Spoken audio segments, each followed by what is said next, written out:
All right, good afternoon, everyone. Welcome to the April meeting of the Board of Early Education Care here in Westfield at the Boys and Girls Club. Thank you for hosting us today.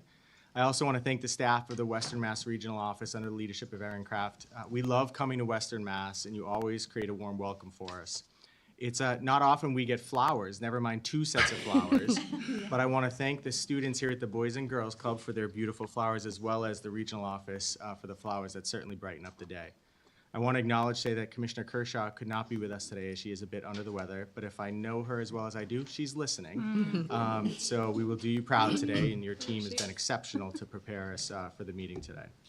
I'm especially happy to be gathering during the Week of the Child, a time to center our collective attention on the well-being, potential, and voices of children across the Commonwealth. On Monday, Governor Healy designated this week as the Week of the Young Child in Massachusetts, joining our partners at the Massachusetts Association for the Education of Young Children in celebrating early learning, young children, their teachers, and families. Each day there's a theme, and today's theme is Work Together Wednesday, which celebrates the opportunity children have to explore math and science concepts and to develop their social and early literacy skills. 2 very important topics, I know, to this board and this administration. This week serves as an opportunity to celebrate our shared commitment to building community and an opportunity to say thank you to our educators and early childhood professionals across the state. The week is more than just symbolic. It's a reminder of why we do this work, and our agenda today reflects that. It's about ensuring every child, regardless of background or circumstance, has access to nurturing, high-quality early education and care that supports their healthy development, learning, and sense of belonging. As we review today's agenda, we're reminded that our mission is deeply rooted in access and impact. From launching the Family Advisory Council to continuing our capital investments in child care facilities, from analyzing new insights in our early childhood needs assessment to advancing the transformative goals of the Preschool Development Grant, we're building a system shaped by data, driven by community voices, and designed to meet families where they are. The updated KPI dashboards give us new ways to understand progress, what's working, where we need to go deeper, and how we can stay accountable to the children and families we serve. And finally, as we continue to strengthen the Commonwealth Cares for Children's funding model, we are sending a strong message that this program is essential infrastructure. It's so great as I started to be here in Westfield today. I'd like to welcome Bo Sullivan and Kelly Brown to tell us a little bit more of what's happening in this beautiful facility. We had an opportunity, thank you to you both and your team for the tour prior to the meeting. It is the most grounding experience before a meeting to spend time with kids and the professionals that support those kids on a daily basis. So please extend our thanks to those professionals as well, and welcome. Certainly will. Thank you, Chair, Mr. Secretary, Board, and I know, as you said, the Commissioner certainly is listening. Commissioner, thank you for picking us to host the meeting today. Welcome to the Boys and Girls Club of Greater Westfield. You people have a lot to do with the success that happens in this building. This building is something that I would like to talk about, and thank you all for this too, because this building's about 3.5 years old, give or take a couple months. We started it with a EEOST grants. It was $1 million grant that we applied for and got from you, and built a 15,000 square foot fully licensed childcare program in about 6 months in the middle of COVID. Opened it in September of 2021. Started with shovels in the ground in February of 2021. So it was quite the project, but you guys kicked that off, and we certainly appreciate everything that goes along with that. So again, I'm just here to welcome you to the building. Hope you did enjoy the tour. I know you saw 60 little ones running around in their 3 classrooms, our preschool program. We built this building with the preschool in mind, with 40 kids. Kelly will get into the CPPI grant, but that extended us to another classroom, and 60 children are now taking full advantage of it. So we thank you for that too. So I would like to turn things over to Kelly. She'll give you a little bit more about what's going on in this building. Kelly Brown is the Chief Operating Officer of the Boys and Girls Club. Thank you. Thank you to everybody who's here with us today. Those of you who had the opportunity to tour with us, you definitely made our Children's Day as well as your day, so thank you for that. Secretary, I think they will always remember you in the tea party in the back corner, so thank you for that. I just want to reiterate from Bo, I want to thank all of the EEC board members, Secretary, Commissioner. and all of the EE staff that are in the room today. It is because of you, your hard work and dedication to licensed child care programs and family child care programs such as ours that we can be successful. It is because of your ongoing support with C3 funding that we are able to have employees who now can have a career in child care. You also make the difference in our CPPI classrooms. In the room with us today, we have our collaboration partners. The YMCA of Greater Westfield is with us today. We work very closely together, and I'm very proud to say that between the two programs, we service over 600 kids on a daily basis. Your funding allows us to increase classrooms, increase participation, but more importantly, it also helps us to make it a better place for children and families. Your subsidy reconstruction has really helped our families, driving up that state median income, allowing them to be able to be a part of licensed child care programs.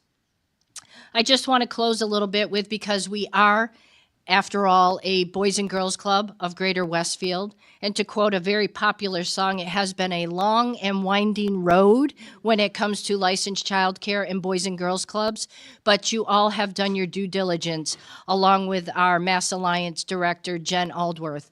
We really appreciate the fact that EEC and DESE has now realized that Boys and Girls Clubs of America do make a difference in the lives of millions of children every day. And we thank you for your continued support, and just happy to have everybody here today. So thank you very much. Thank you, Bo and Kelly. And I know you mentioned the kind of community that you're a part of. For those at home, the room is packed here of friends and supporters and EEC staff that, Kelly, you were just referencing, and we extend our thanks to them too. And thanks to both you and Bo. And I know it takes a lot to host things like this. And so thank you to the staff that helped to pull all this off today for us to be out in the field with you today. So thank Been you. a pleasure. Thanks Thank for you. coming. Thank you. With that, I'd like to turn it over to the secretary. Absolutely. As you're preparing to walk away, Bo and Kelly, just my deep thanks for hosting us here today. This will be the highlight of my day. Thank you. Thank you so much. And folks can't see it back there, but I also got a lovely bouquet here. And on the ribbon, it says "Made with Love." And as I read that, thank you, that I do feel that in my heart. I'm sort of reflecting on the experience visiting the three classrooms. Obviously, incredible expertise on display with your teachers, and I can see that as I sort of walk the walls as well to see sort of like, all right, how are they engaging in here? But above all of that, I could see that there are really strong relationships that your teachers have with the youngsters in there, and just want to commend you for a job well done. Really appreciate you. Thank you. So it feels like it has been some time. I don't know why, February, yes. yeah, it has been a while. Okay. Task force event. I'm going there right now, actually, to say that that was the last time when we were together, many of us, celebrating the release of the first interagency task force. In this context, events like that are precisely the kind of energizer that I think really benefits us all. The report is built on a foundation of research and broad feedback, and if I can humbly channel the feedback of one board member on the report, sets forth a collection of commitments beyond the steps of just recommendations. I look forward to leaning into this work substantively going forward, and will obviously keep you updated. Related, it gives me great pleasure to share that Allison Pinto, a consultant from BCG, will be working closely in partnership with Dana Sullivan from ANF to continue to drive the interagency task force work. Unfortunately, she's not here, but also listening, so welcome, Allison. Since we met last, we've had the pleasure of highlighting the governor's budget proposals at two Ways and Means hearings. One focused on the entirety of the budget proposal, which is inclusive of the operating budget, the fair share budget proposal, as well as a fair share supplemental budget. And more recently, we had a Ways and Means hearing focused exclusively on the fair share supplemental budget. By way of reminder, the governor proposed in that supplemental budget $50 million for the Commonwealth Preschool Partnership Initiative, or CPPI, to expand on the incredible things that we saw in the program happening right here in Westfield, and a $100 million proposal inclusive of a host of really important things: affordability, capacity, and workforce, and namely, or importantly, some of those dollars would be allocated to support the interagency task force work. The House did not advance for this supplemental budget the CPPI proposal, and the $100 million proposal was reduced to $40 million, with $20 million exclusively going to rates. Of course, the legislature has been and will continue to be a close partner in supporting the deep investments in this sector. We look forward to partnering with them through the remaining steps of this process. With that, I'll turn it back to you, Mr. Excellent. Chair. Before we get to public comment, I do have just a couple of updates, and I did, I try to work off my computer here. I did just get a note from the commissioner that she is listening, so I was correct. So, No surprise so there. I will Yeah. do my best to provide a couple of updates. The first is around the application for the Early Childhood Educator Scholarship, which will be opening in early May. As a reminder, the scholarship program is a partnership with EEC and the Department of Higher Education, as voted on by this board. It provides financial assistance towards a college degree for prospective and currently employed educators who work in a center-based family child care after out-of-school time residential and placement program, or an FCC system that is licensed or funded by EEC. For more information, visit the website or sign up for an informational session. You may recall in February, the EEC's behavioral health team joined our meeting to launch the Street Week initiative, where EEC launched a series of trainings and professional development opportunities for early childhood leaders across the field. Trauma-informed and responsive trainings are available on EEC's Strong Start platform. Since our February meeting, more than 3,000 people have enrolled in the agency's training.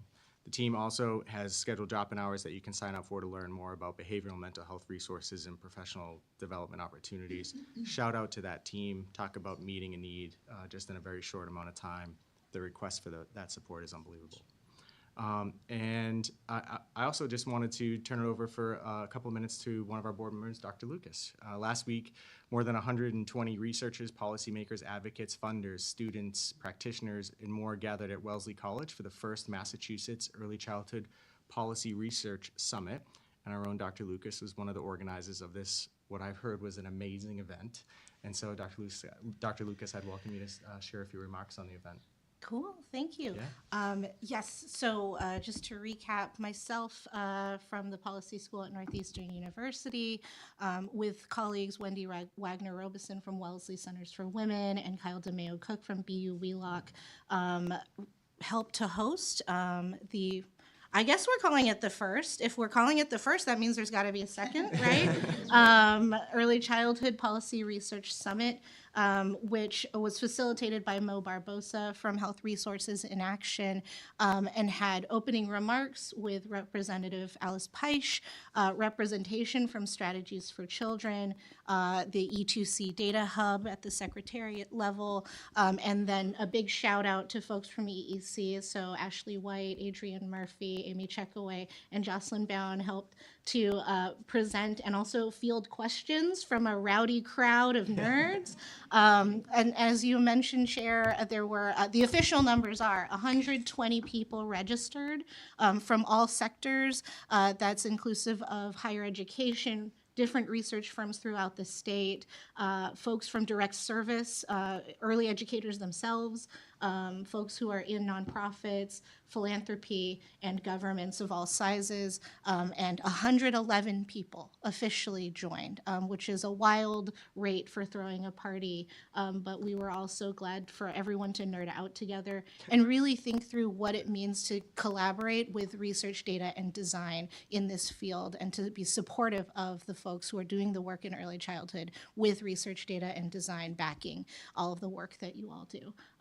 And so we look forward to, I guess there will be a second one if the demand is there. And if any of folks were not in the room or didn't get to be in the room, if we are having a second one, well, let's do it, everybody. Feel free to raise your hand and let's go. Well, thank you, Dr. Lucas, for sharing. And If you spend time on LinkedIn, there was a lot of love from a lot of people about just the day and being in community, but also the solution focused and research that was talked about. So thank you. At this time, I'd like to move to the statements from the public comment portion of the meeting. I'd like to call up Kara Peters from Community Action Pioneer Valley. Would like to ask you to try to keep your comments to 3 minutes. Welcome, Kara. Thank you.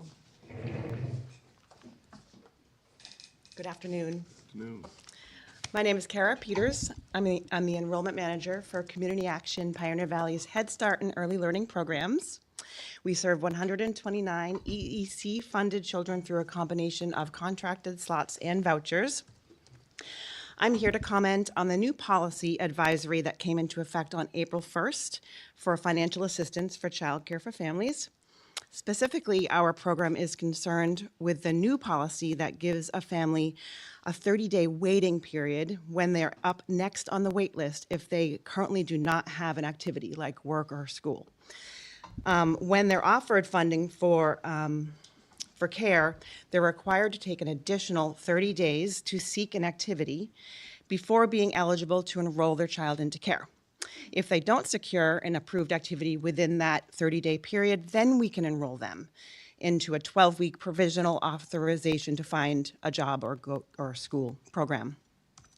In the past, programs could offer parents right away if they're job searching. We see many issues with this 30-day waiting period, and we're already experiencing some of them. We could notify a family that we had a slot for them, and if they weren't currently employed or had another approved activity, they wouldn't be able to enroll for 30 days. But we can't keep a slot open that long, and we'll need to move on to the next family on the wait list, and the slot will be filled by the time that 30-day period has passed. Families already wait a long time on the wait list for childcare, which many need in order to secure a job. Now families are required to wait longer for childcare, and like I mentioned, it's likely we'll have filled the slot before the 30-day period is over. Additionally, this policy will cause slots to be open longer while programs take the time to contact each family on the wait list, learn about their situation, explain the policies, and then move on to the next family when they don't have an approved activity right away. Programs aren't reimbursed for slots that are open, and so this could be a financial burden for programs. We're also concerned that parents won't be educated about this policy when they're being placed onto the wait list. Families may put themselves on the wait list, they may call 211, or we could put them on the wait list. We can explain to them the policies, but the confirmation letter that they receive needs to explain this as well. If EEC is going to continue requiring this 30-day waiting period for families, they should consider requiring families to give programs 30-day notice when they're withdrawing children from their program so that we have the ability to work with the family who is actually next on the wait list, even if they don't have a current approved activity. And last but not least, as a Head Start program, we can only enroll up to 10% of children who are considered over income for Head Start. Families are over income for Head Start when their incomes are over 100% of the federal poverty level. The 30-day wait period for families who don't have an approved activity will mean that we're enrolling more families who have a job right away and are therefore likely over income for Head Start, which is fine, but we might put us out of compliance with Head Start. Thank you. Thanks for being here, Kara. Thank you. Next, I'd like to call up Kim Dion.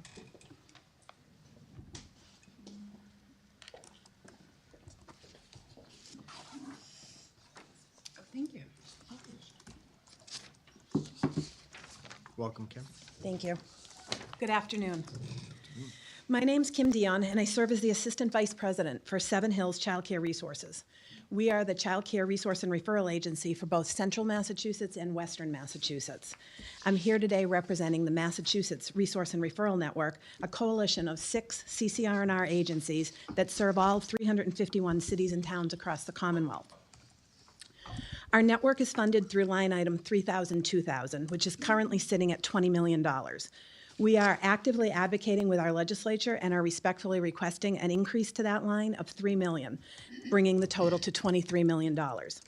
The additional funding is essential to help us better serve both families and child care providers across Massachusetts. While the wait list for childcare vouchers has been virtually closed over the last year, our network has still seen significant increases in caseloads. We estimate about 7,500 additional children statewide. For my own agency, we've experienced a surge of over 3,000 children during the same period of time. Despite this growth, the line item has been level funded for 2 consecutive years. As a result, our ability to keep pace with the demand has been stretched thin. Many of our staff are managing overwhelming caseloads, and those who are leaving often cite unsustainable workloads as the primary reason. To maintain and expand our workforce, we need additional financial support to offer manageable workloads and retain experienced, committed professionals who can efficiently and effectively serve the Massachusetts families. Beyond managing childcare vouchers, the CCR&Rs also provide referrals for childcare, and we connect families with other vital services such as career centers and mass hire programs. We work directly with providers to execute voucher agreements, making it possible for more families to access more different kinds of care. In 2024 alone, our network facilitated more than 20,000 payments to providers, totaling over $650 million. More providers than ever are willing to participate in the system, but we need adequate staffing and resources to support them. We bring this request forward with the hope that you will support our ask for increased funding with the state legislature. The families and providers we serve rely on the strength and stability of our network to meet their needs with quality and responsiveness they deserve. Thank you. Thanks, Kim. Next, I'd like to call up Desiree Labahari.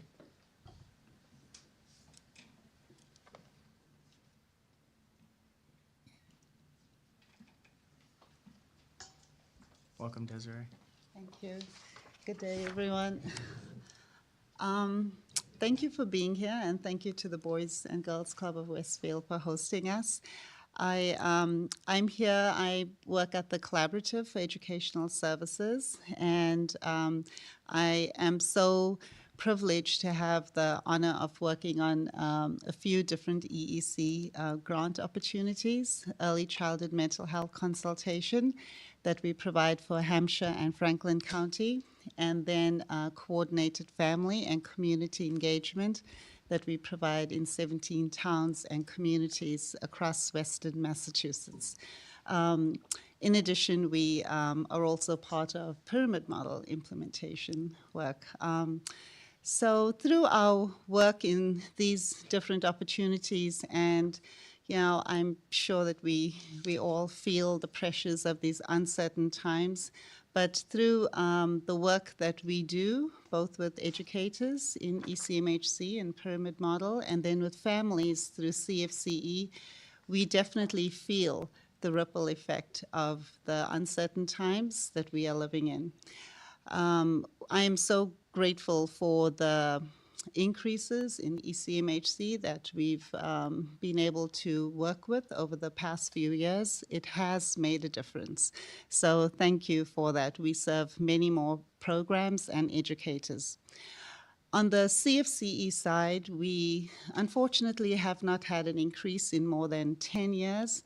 And honestly, it feels a little even awkward during such lean financial times that are filled with so much unpredictability to even bring this up. But I understand the importance of naming things and saying it and putting it out there so that if the opportunity presents, that there will be consideration given for increasing funding for CFCE. Families and communities are feeling the pressure. Inflation and political turmoil, anxieties are up. They need community and connection, and that is what CFCE provides. CFCE provides a space for families to go to connect with each other and to have a space where they can connect with their child.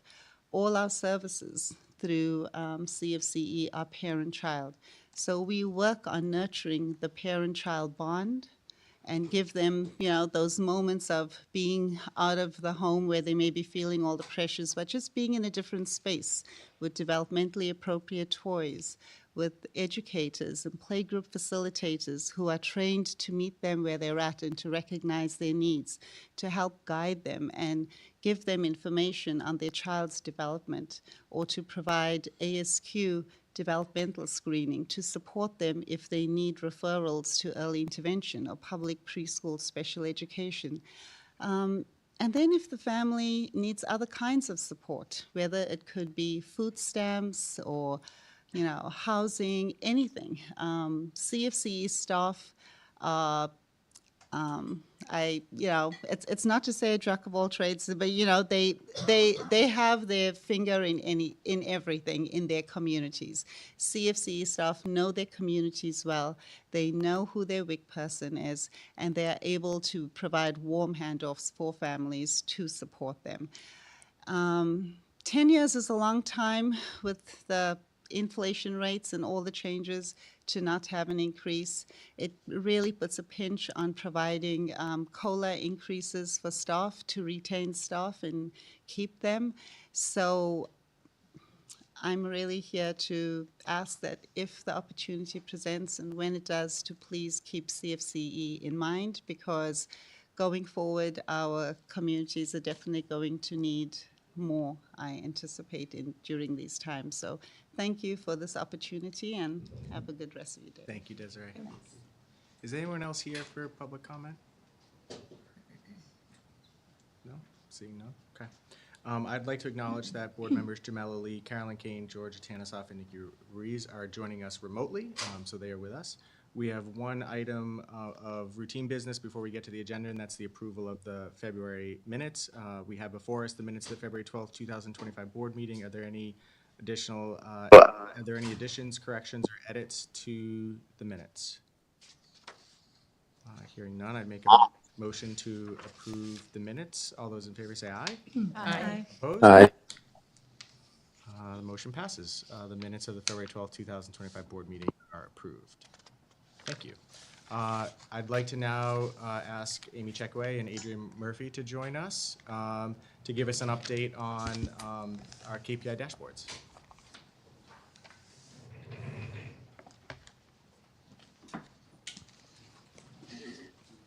Amy, you wanna drive? Do you want me to? Do for preference. We can take it. Yeah.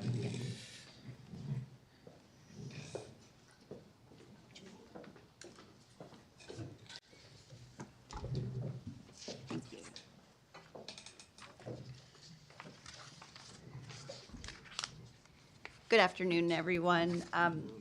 Adrian and I are here today to provide a brief update to the board and really just check in about the agency's key performance indicators and public data dashboards that are now available on our website.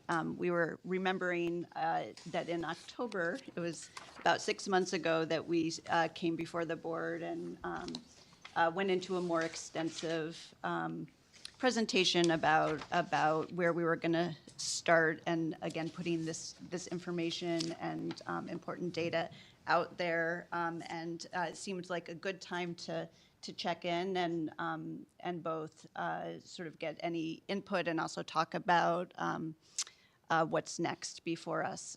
So I think in thinking about the work that's been happening at EEC, it really fits into a larger set of research and data-related goals that EEC has been focused on, that we also hope the new Data Advisory Commission will be focused on helping to think about.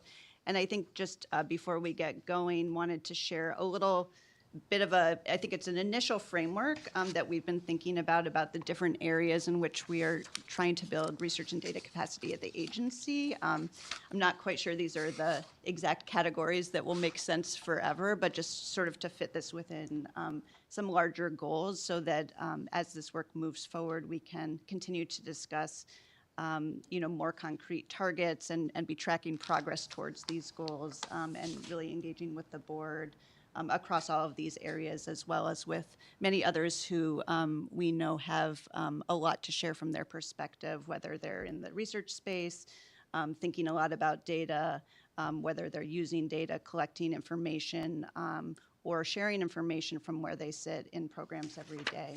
So I think this 6 areas that we've been thinking about are, first of all, really, again, continuing to identify the key research questions and analysis needed for a variety of purposes, right? We want to understand the landscape generally, sort of descriptively, which I think is really speaks to some of the initial key performance indicators and dashboards that we'll be talking about today. We want to selectively evaluate the implementation and the effectiveness of investments and programs and supports. We want to really track the extent to which we're making progress towards the agency's strategic goals, really all in service of informing evidence and data-informed decision-making, whether it's about program and policy planning, I think ongoing decisions, and really with an eye towards continuous improvement.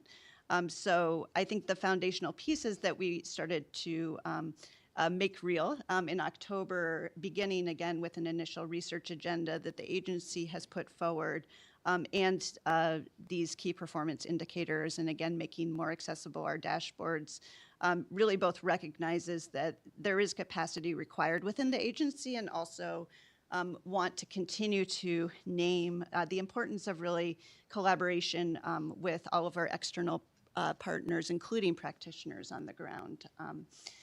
I think, secondly, really continuing to identify the additional data needed. We know there are gaps. We have made some good progress, and again, I think we're sharing everything that we can as again, we bring data into presentations and sort of make it real, hopefully in these board meetings. And we want to really continue to be a voice at the table to figure out potential solutions to where there are gaps, whether it's EEC who is collecting new information, whether we're leveraging other available data sources, and or identifying partners to really help move us forward. I think third, and this is sort of some of the behind the scenes often work that goes on, is really trying to improve the quality of our data within our current systems. And we have been devoting as much time and resources as we can, and also know this requires additional attention, as we really can't sort of reach solid conclusions about something if we have, a fair amount of missing data, or there are questions about the reliability and validity of the data we have. And sometimes there can be really small changes that we can make within, our current data systems that can really improve things. Sometimes it's more about the process of how data gets into the system, and we're continuously trying to both better understand and prioritize where we can make sure that, again, the information we're getting really is both what we think it is, and also makes sense to the folks who are entering it. I think fourth, trying to streamline, right, data collection, and so this is important, obviously, to minimize burden on folks, and any redundancy that may exist across all of our different efforts to gather information, and also recognizing part of the solution, as we are starting to do so, is really moving towards more integrated systems that can talk to each other, again, so we don't have to ask for things 5 different times. And so there are ways of both us, again, minimizing data collection, and also for families not to need to provide the same information, hopefully to get access to the different services and benefits that they're interested in and eligible for. I think finally, and this is very related to today's update as well, is again continuing to try to make our data more public and more accessible. And so I think, again, we have our KPIs. I also just want to mention, we're not going to talk about it today, but we are putting additional reports from our different research efforts on our website, building out our research and data website. You should check it out. It's evolved even this week. Starting to develop our own data briefs at EEC, and have posted the first one that really just synthesizes some of the data that we are able to collect through the Commonwealth Cares for Children program, and present in a presentation to the board, but putting it in a two-page brief that captures, again, the information and story in a different way to make it more accessible. And then more of the intangible but very important work of just trying to share and connect as much as possible with folks who are interested in our data and can provide us feedback. I skipped one of the really important things I was going to acknowledge too, which is really the efforts to modernize our technology systems. And I know the board has started to hear about the exciting work that's underway, both in the family and educator space, to build new systems that are user-centered, that are accessible, and collect hopefully better information. So all of that is to just sort of like ground some of the principles that I think we can come back to and dig into more over time, but I think might be some helpful areas to, again, frame what EEC can do to help move forward, having better sort of data and research from where we sit. Adrian is going to provide, again, a refresher today and an update about the progress that we've made about, on our KPIs and data dashboards. We are not here today, and some of you might say yay, to share like specific data findings. This is really intended to, again, provide an update on the KPIs themselves, how we're using some of this data, and we're happy, again, to sort of continue to integrate these key metrics and indicators into other presentations and discussions that we're giving, but if it's helpful, also happy to have more dedicated time to talk more about this at a future meeting. I just, before turning to Adrian for the formal presentation, just want to express appreciation for all the work that goes on behind the scenes to really sort of do this work every day. There is an amazing team behind us, again, that has enabled us to get to where we are and that is trying to make things better every day. And also just really want to recognize the importance of partnership and collaboration between EEC and all of the amazing minds in this Commonwealth who, again, can help support us in a variety of ways and who we're engaging with, both in formal spaces, in summits and other really supportive spaces, as well as who we are looking to proactively engage with to continue to get feedback and improve the work. So over to you, Adrian. Great, thanks, Amy. Thanks. So I'm excited to share a little bit more about some recent updates we've made to the KPI dashboards, as well as a little bit about the way that we're using them in our work at EEC, and hopefully to get some feedback and input from you all as we continue to iterate on the dashboards themselves and to move the work forward. There we go. We shared this slide back in October, but I think it's helpful to ground this conversation in the goals that we set out to accomplish in developing these key performance indicators. We set out as an agency to sort of, as a starting place, identify key performance metrics or sort of quantifiable metrics that would help, that were aligned to our EEC strategic priorities and would help us monitor our progress on those priorities over time. Then we wanted to develop a set of dashboards so that we could track progress on these metrics and refer back to it over time as we rolled out the key performance indicators. And then thirdly, we wanted, and this is really the goal of the public-facing piece of the dashboard, to increase transparency and public access to EEC data and other metrics of interest on the health and the early education and care sector, as well as our after-school and out-of-school time and residential and placement programs. So to do this, we created a set of key performance indicators, and we started across 3 of our strategic objectives: family access, program stability, and workforce support. We started with these 3 priority areas because they're areas where we really had data readily available now, and we also anticipate continuing as we iterate on the dashboard to add additional strategic priorities over time. In the family access space, the KPI dashboard includes KPIs on the proportion of children enrolled in formal early education and care statewide, as well as the proportion of children under 50% of the state median income who are enrolled in the child care financial assistance or subsidy system. And for both of these metrics, we work with an external vendor to combine U.S. Census data with data from CCFA and C3 on data on children enrolled in formal early education and care, as well as data from DESE, publicly available data from DESE, to really help us estimate who is and is not being served statewide by the formal early education and care system. And we include here the ability to break this data down by region and age to sort of get a more granular view. In the family access space, the dashboard also includes data on our child care financial assistance caseload over time, as well as the waitlist for child care financial assistance that can also be disaggregated by region, and in the case of the CCFA caseload by age and program type. And new in February, we added some data around the proportion of programs that participate in our child care financial assistance system, either that have a contract with EEC to provide child care financial assistance or have a signed voucher agreement with EEC. In the program stability space, we have data both on the number of licensed programs statewide, as well as the license capacity, again, that is filterable by region. And then we have some data on openings and closings of early education and care programs over time.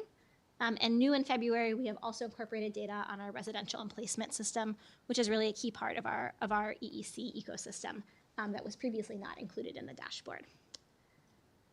Finally, in the workforce space, we identified KPIs both around the approximate size of the workforce as well as educator wages by role, both of which we update and make filterable by now, starting in February, by licensing region. So for example, I was looking at the dashboard last night and was able to look at the average educator wage reported via C3 for the Western Mass region where we are now, and could see that it increased by $1.62, or about 8% over the past year. So excited for the ability to be able to break down some of this data, not only statewide, but also regionally. I told, Amy said we weren't gonna dig too much into results, but I couldn't resist throwing in at least one there. So I've included in the deck are a few sample screenshots from the dashboard that's on our website. They're prominently featured on the new and revised data and research website that, as Amy indicated before. They're refreshed on a monthly basis, so about mid-month each month. Right around the 15th of the month, we refresh the data for each month. As you can see, the tabs at the top of the slide are aligned to the agency strategic priorities. And you can see that we've added filters now to make the dashboard filterable, but all of the metrics are filterable by region. And you'll see at the top of the program stability dashboard as well a sort of download icon that allows you to download the underlying data from the Education to Career Data Hub. In case users want to be able to sort of visualize the data slightly differently or play around with the data in sort of a raw or Excel form. We currently have some of the metrics downloadable in the Education to Career Data Hub with a goal of getting all of the metrics downloadable there, the aggregate data, so that folks can do their own digging. And then finally, the link to the dashboard is here at the bottom of the slide, so folks can check it out. As I noted at the outset, we've really been approaching this dashboard work through an iterative lens with the goal of really getting some metrics out there last October, our first bite at the apple, and then continuing to iterate based on feedback from internal stakeholders and external stakeholders. We did our first sort of big batch update of the dashboard in February. As I mentioned before, we added some new metrics, including program participation in the child care financial assistance system, as well as data on our licensed residential and placement programs. We made sure that as of that update, that all of the visualizations were filterable by region. And then we made some adaptations to existing visualizations to make them a little bit easier to interpret and to understand. And you can see the results of some of those changes in the screenshots at the right-hand side of the slide. In wrapping up, I just want to share a couple of examples of the way that we're using these key performance indicators at EEC to drive towards the goals that I mentioned at the outset. First, I think a first example, the agency under the leadership of the Project Management Office and Ian Cutler has been facilitating 5 internal sort of cross-division steering committees aligned with each of our agency strategic priorities. And the goals, these meetings are really meant to help the agency support collaboration and track progress on key projects under each of the agency's strategic priorities. And we've been bringing some of these metrics back to the respective steering committees. It's been a really helpful process for sort of fostering some fruitful conversations. For example, we had a conversation a little bit ago about the license capacity data here and starting to break that information down by region and program type with the folks in the agency who are closest to the ground doing the work and can help sort of generate insight into why are we seeing the trends that we're seeing? Why are we seeing sort of much larger growth in some regions than others or some program types than others?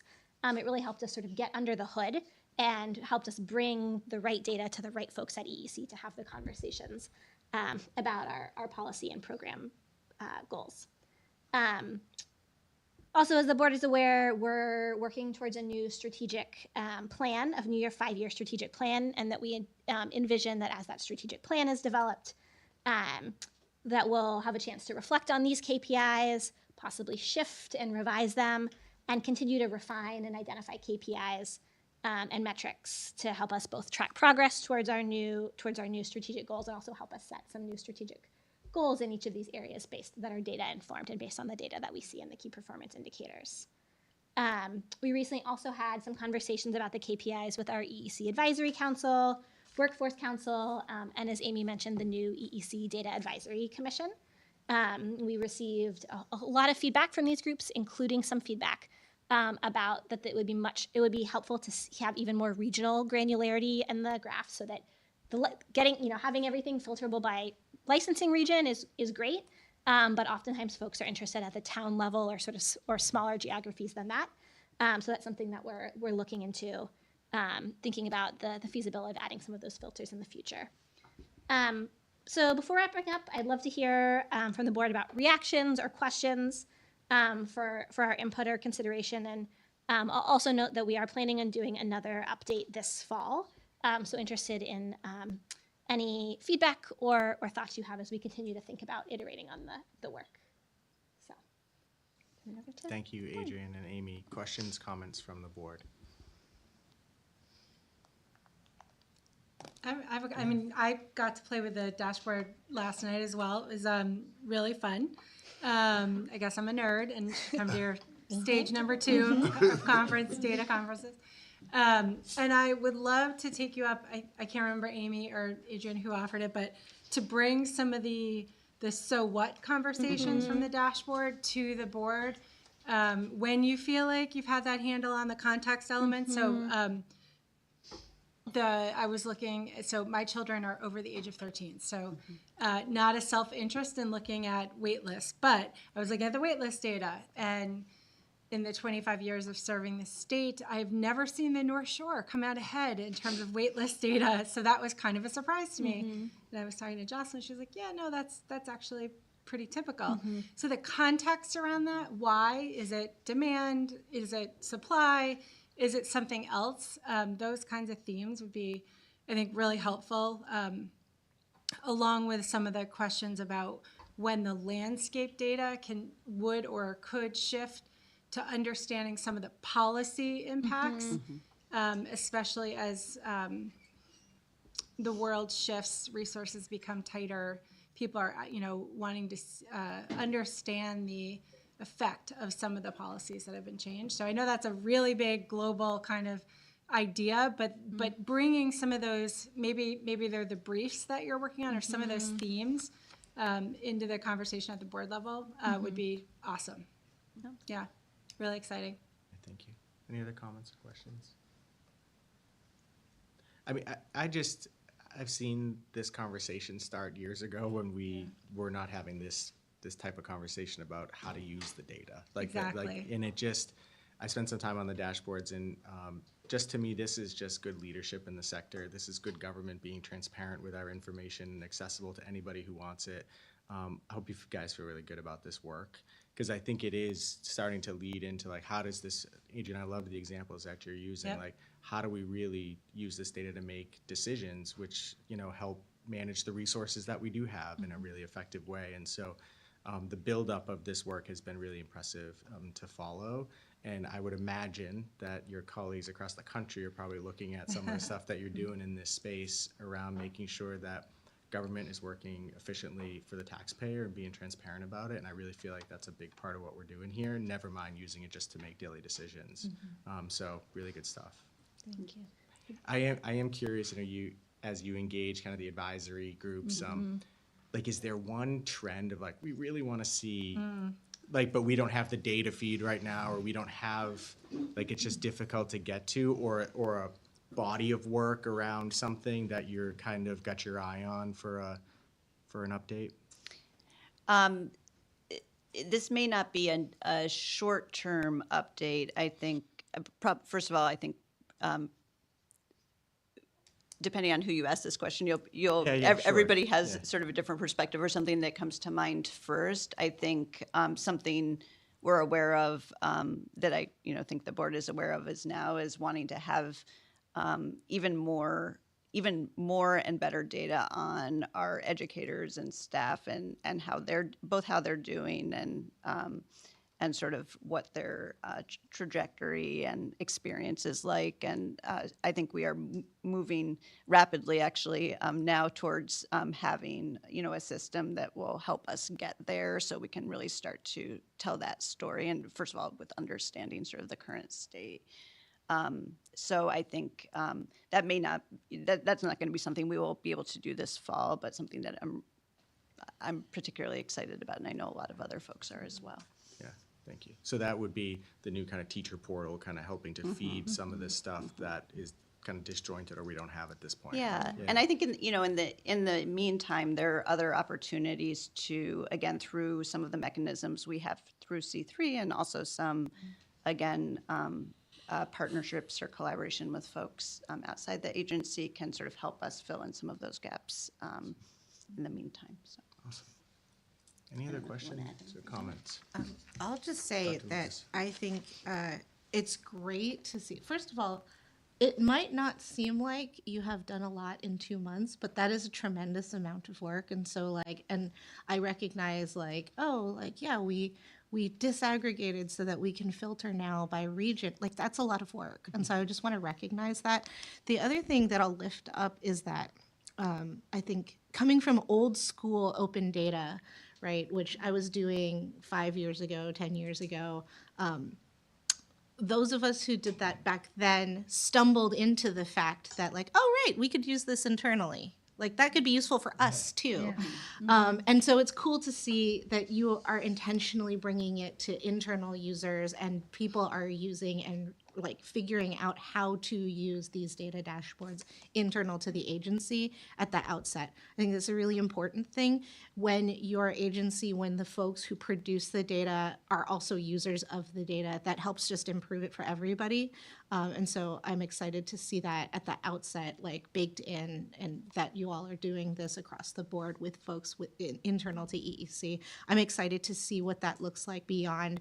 I failed to mention this earlier about the summit, but the summit for some researchers was the first time they had ever met someone from EEC. From state government. And so just continuing to be able to build these connections through the data advisory, and also an invitation to the field, right?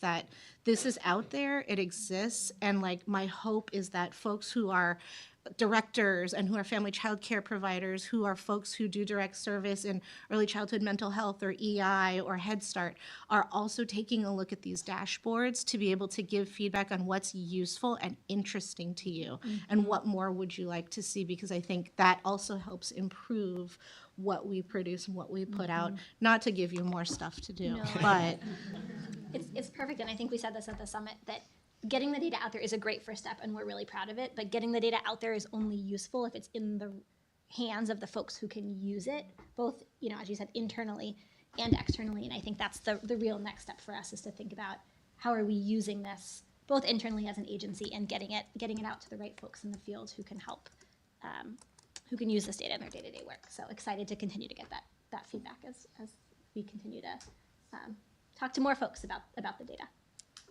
Awesome. Anything else? Great job. Thank you. Thank you.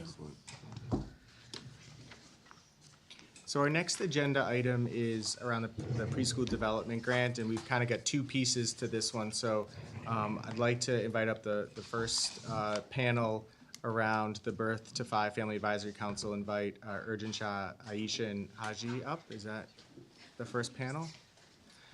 As they get seated here, just wanted to provide a status update on the agency's work on this grant, or they're going to provide an update. But just as a reminder to the board members and those watching, the PDG Birth to Five grant is a 3-year federal grant the agency received in 2022, making this the third and final year of the grant.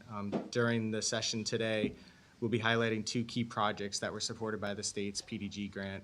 Urjan will first be joined by leaders from EC's Family Access and Engagement team to discuss the development of the Family Council, and then following this panel, we'll move into a presentation from researchers from MEF Associates and Tufts Interdisciplinary Evaluation Research on family needs assessment they conducted as part of the grant. So I will turn it to you. Thank you, and good afternoon, everyone. My name is Urjan Shah. I manage our work around the preschool development grant at EEC, and we're here today to talk about that grant.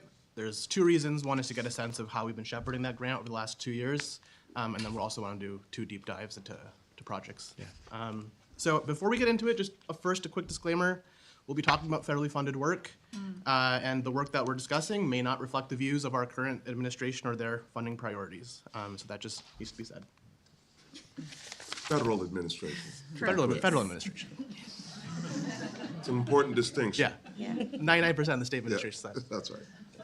Okay, so we'll start off with a quick overview of what the grant is. We have a 3-year grant started in January 2023 going through December 2025. We were awarded $36 million, $12 million each year as part of that. I've provided the goals that the federal folks set as they released this funding opportunity. And as you'll see, they're fairly broad and in many ways aligned to the things that this department has brought to the board in the past and things we've been working on. Things around maximizing family choice and knowledge, building and supporting the workforce, expanding access, improving overall quality, things that really resonate with where this department is headed. And so because of this, PDG was really a great opportunity for us to put together a strong plan and move towards the federal goals as well as moving towards ours at the same time. On this slide, you'll see a high-level but complete overview of the work that we're supporting with PDG.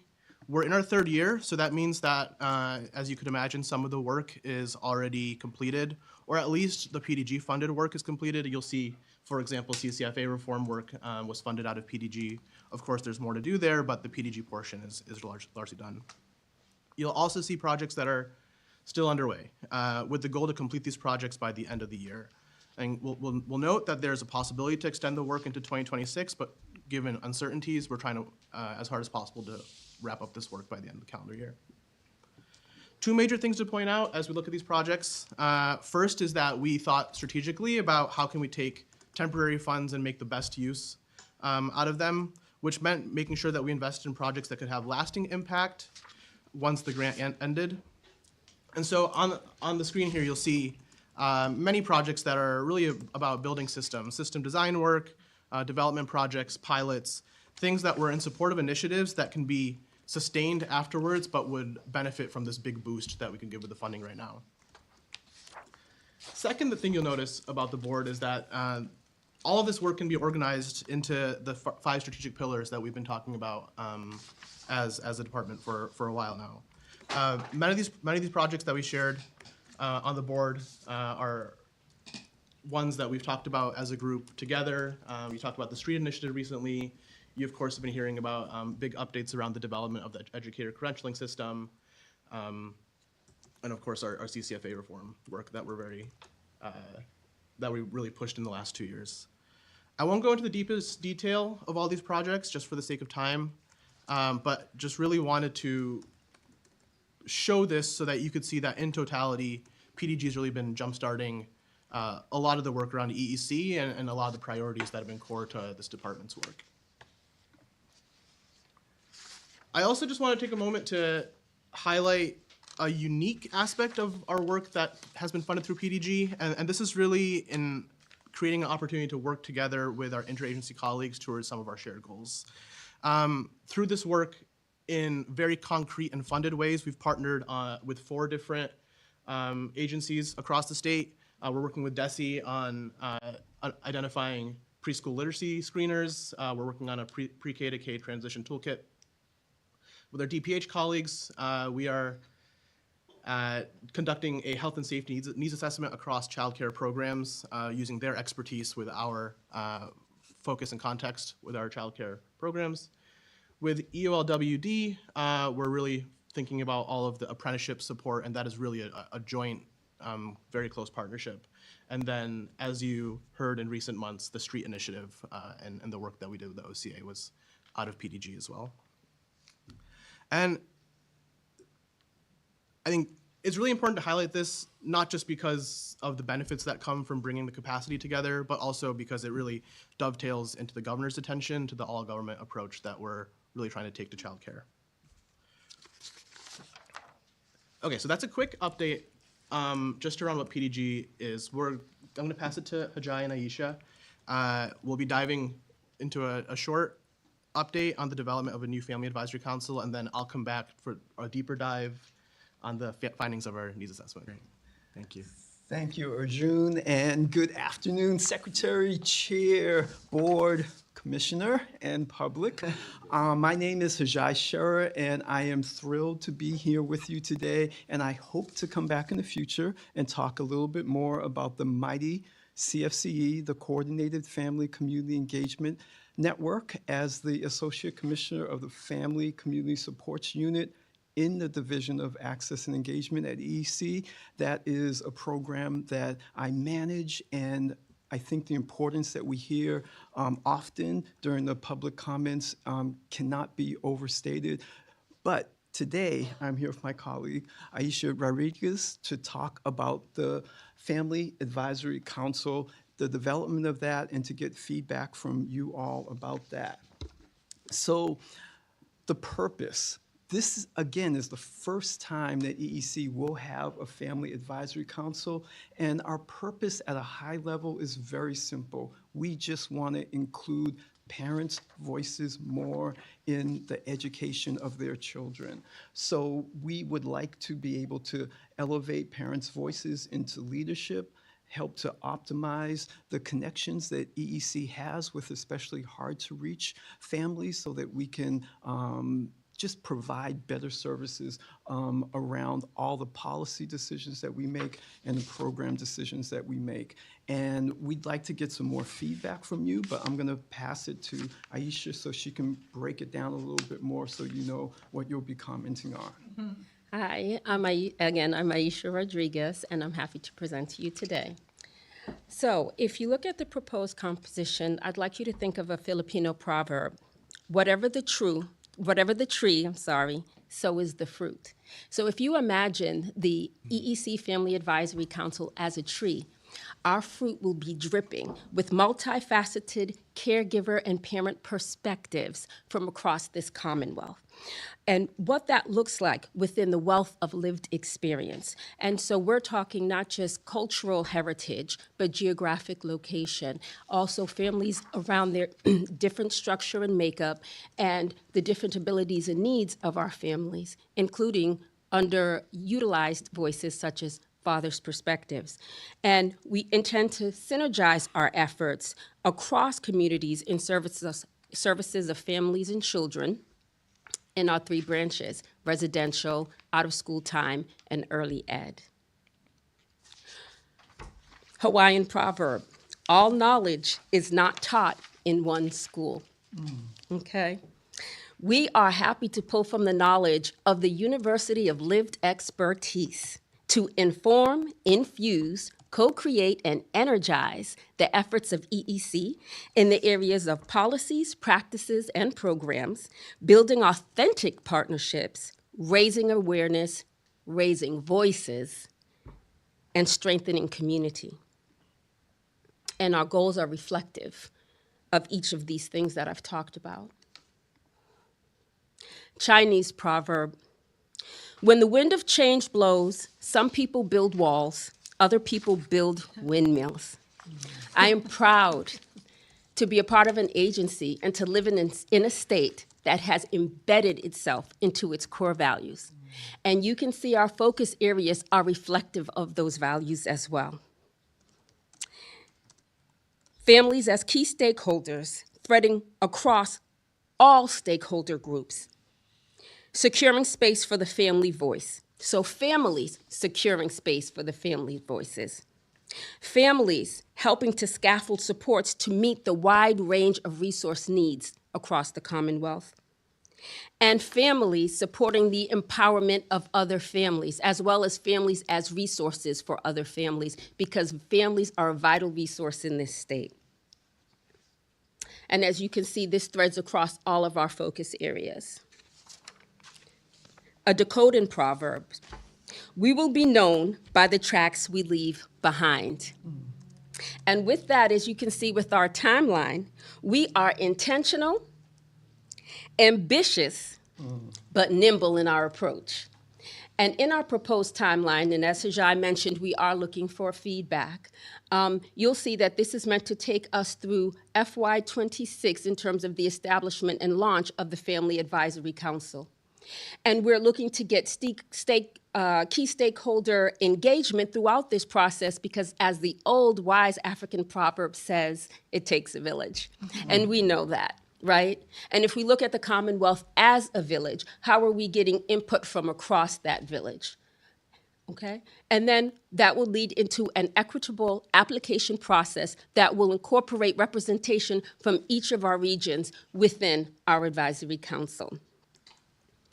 I'd like to end with one of my favorite proverbs, which is a Mexican proverb.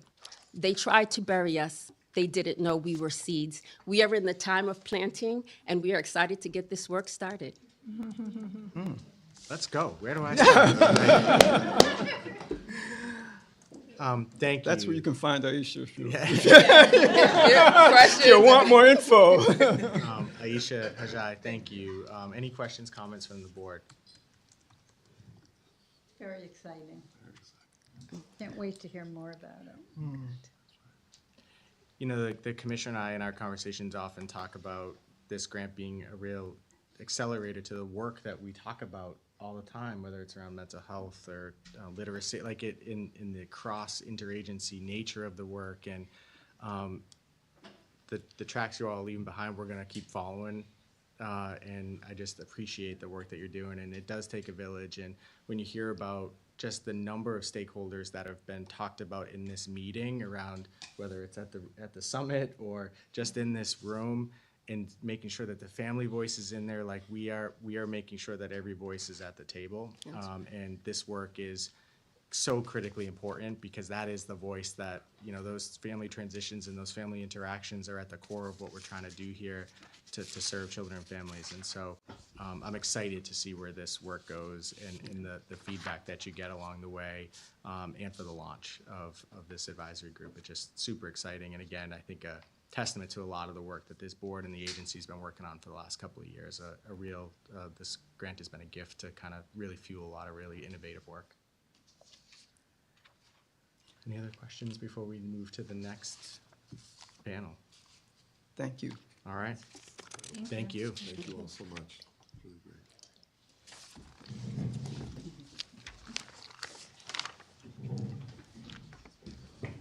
So we'll move to the second part of this.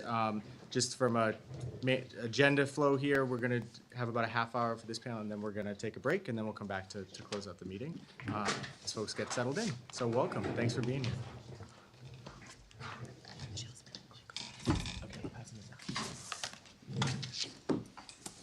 And just while folks get settled, and before I get to introduce this stellar research team, just wanted to quickly talk about the motivation behind this needs assessment work.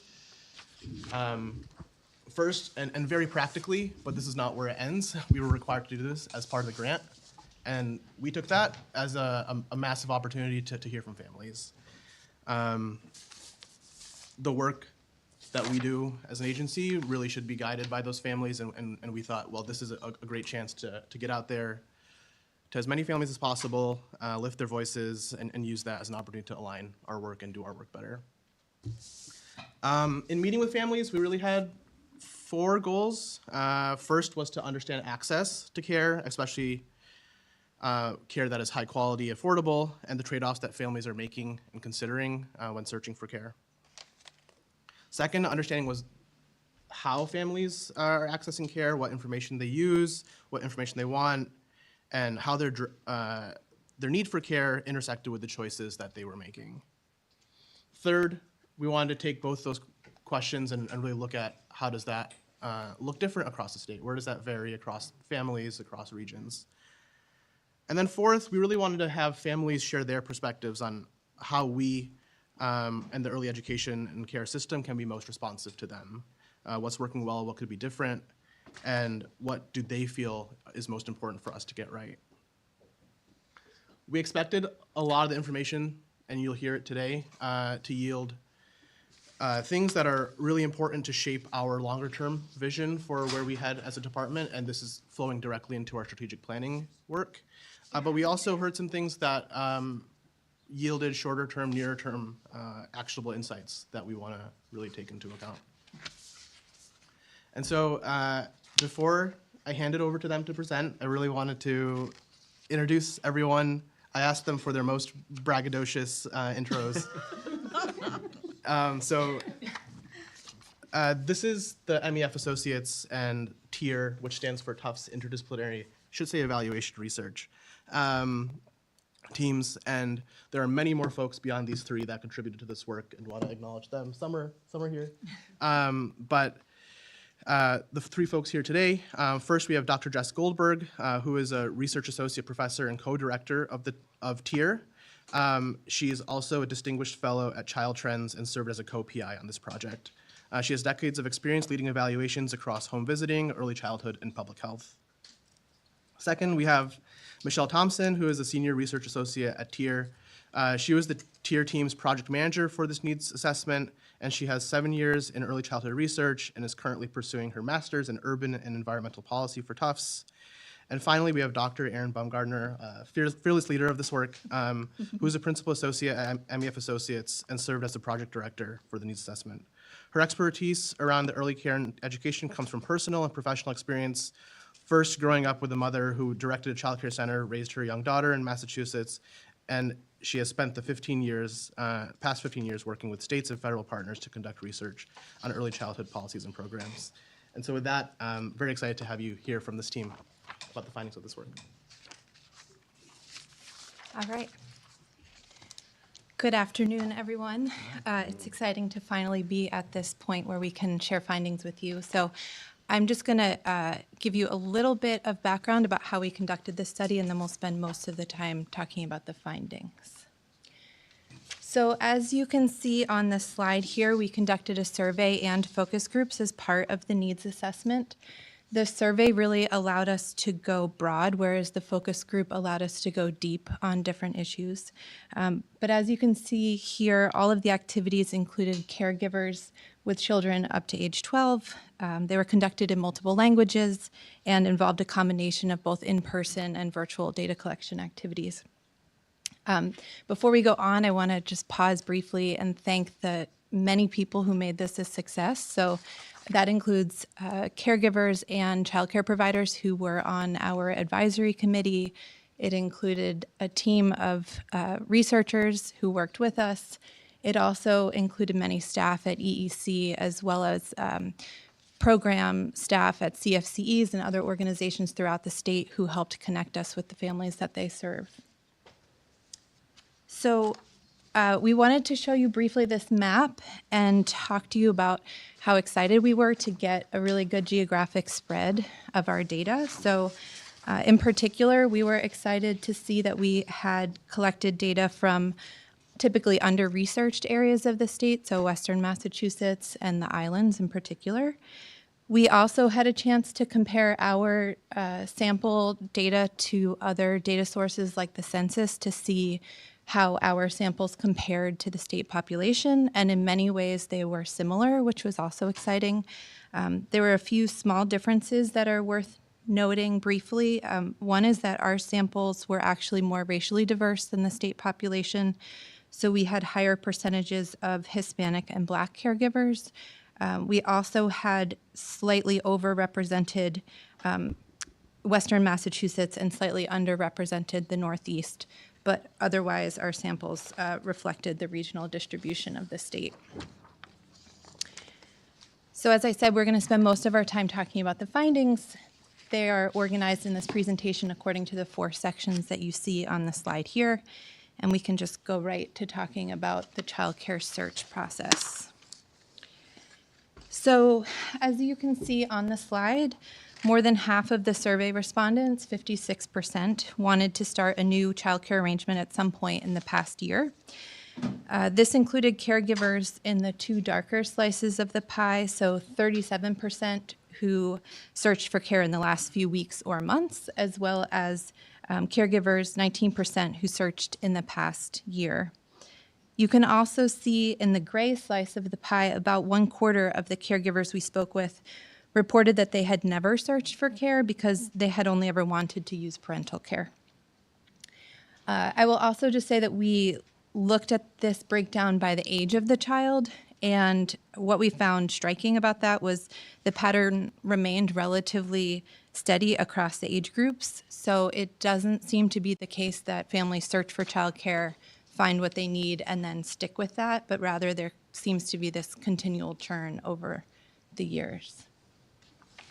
Okay, so next we were interested to understand why families were searching for childcare. I think not surprisingly, most caregivers looked for childcare so they could work, and you can see this in the top bar here where 72% selected this response option. One parent quote from the focus groups, I think, puts this very simply. You can see it on the top right, where someone said, "No daycare, no job, it's that simple." You can also see in the graph that about half, or 46% of the caregivers in the survey, searched for care to provide their child with educational or social enrichment opportunities, and about 1/4 searched for care so they could have some relief. We were also interested to learn more from caregivers who did not search for childcare. So as you can see on the bullets in the left-hand side of the screen, some caregivers told us that they wanted to stay home with their child to bond. Other ones wanted to be there for developmental milestones. And then we also heard from some caregivers that they were worried about their child's safety or were worried about the high costs of care.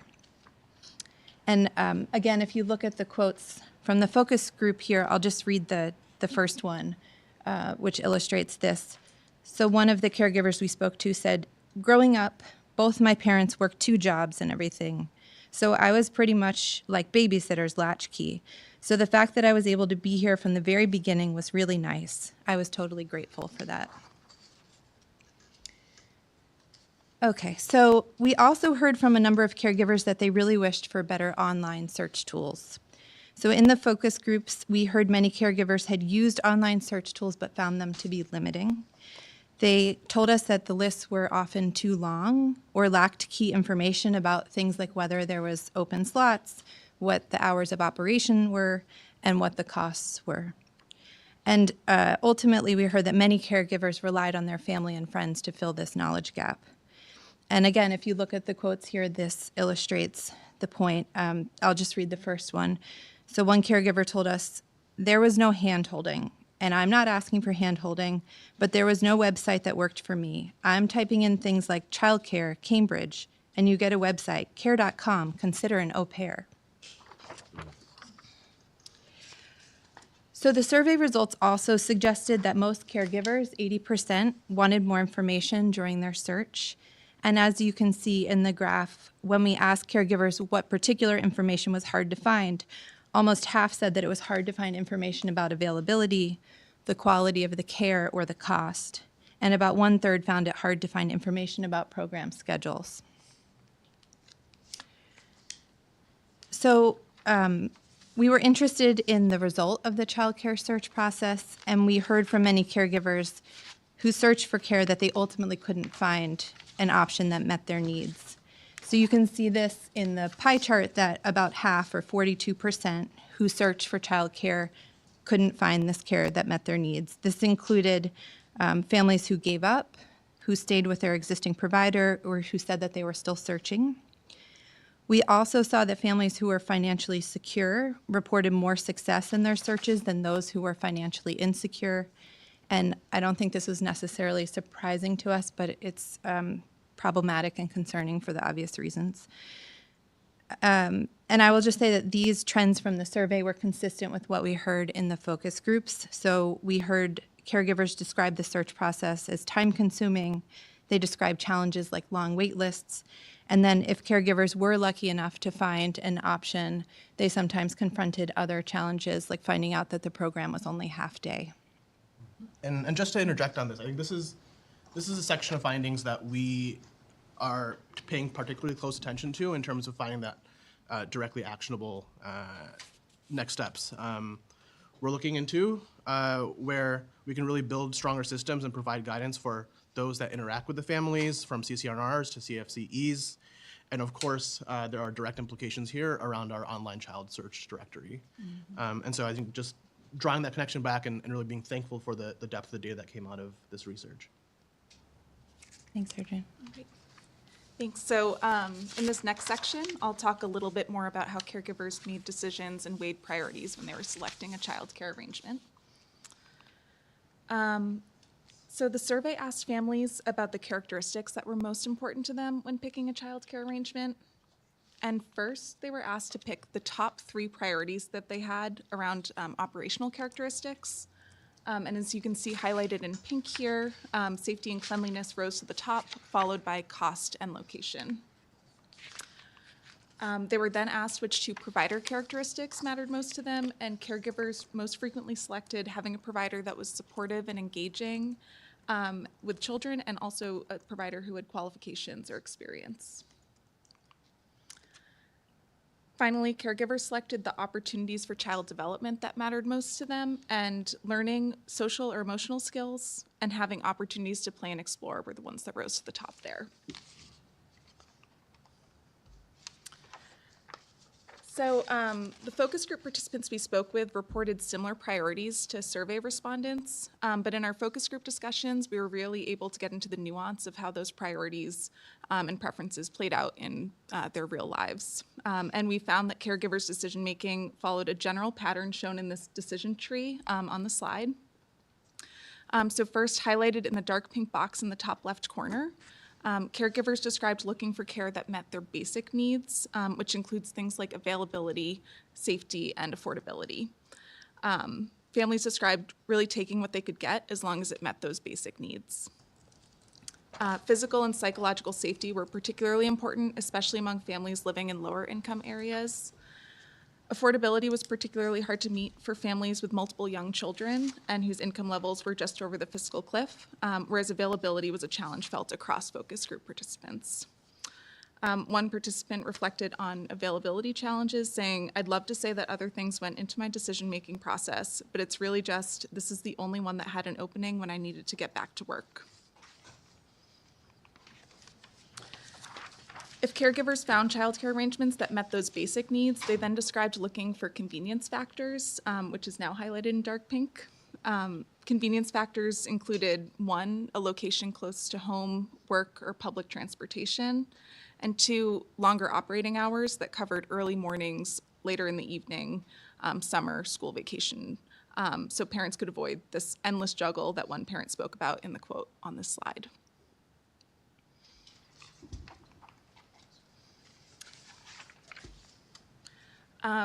While in reality, most families chose their childcare arrangement based on how it met their basic or convenience needs, we asked families to reflect on what their preferences would be if they had several options that met those needs.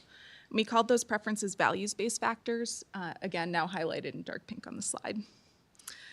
So the values-based factors included priorities like communication between the provider and caregiver, teacher experience, qualifications, and disposition, emphasis on learning and structure, and individualized attention and care, which was particularly critical for caregivers with children who had special needs, as demonstrated by the quote on this slide.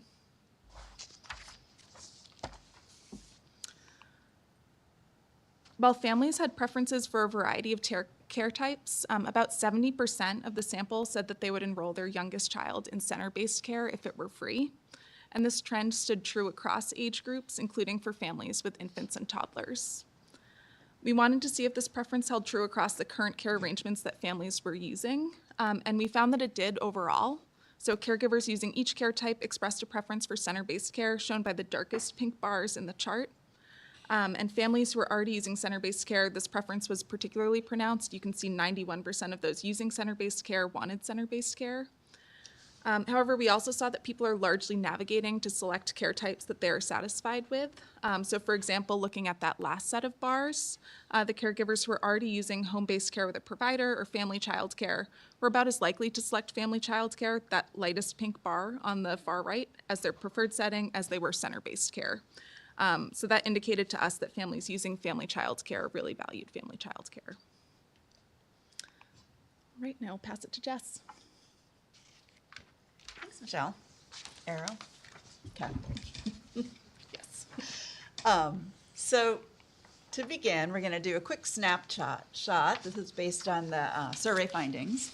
And you can see here on the slide that most caregivers reported using some form of non-parental care in the past year. Only 30% reported that they had used parental care only. And you can see here there's a lot of variation. Many families reported using multiple types of care. And also recall that we had talked to kids, surveyed kids, families who had children up to 12, and you can see we've got schools and summer camps in there as well. So big distribution. And now we're going to take a deeper dive into what we're calling childcare journeys. That's what this part is about. So in these focus groups that we did with the 105 caregivers, we did an activity. We asked each caregiver to complete their own journey map, which outlined their experiences with childcare, early childhood services, and family milestones with one of their children. You can see here's a mock-up of what the activity looked like.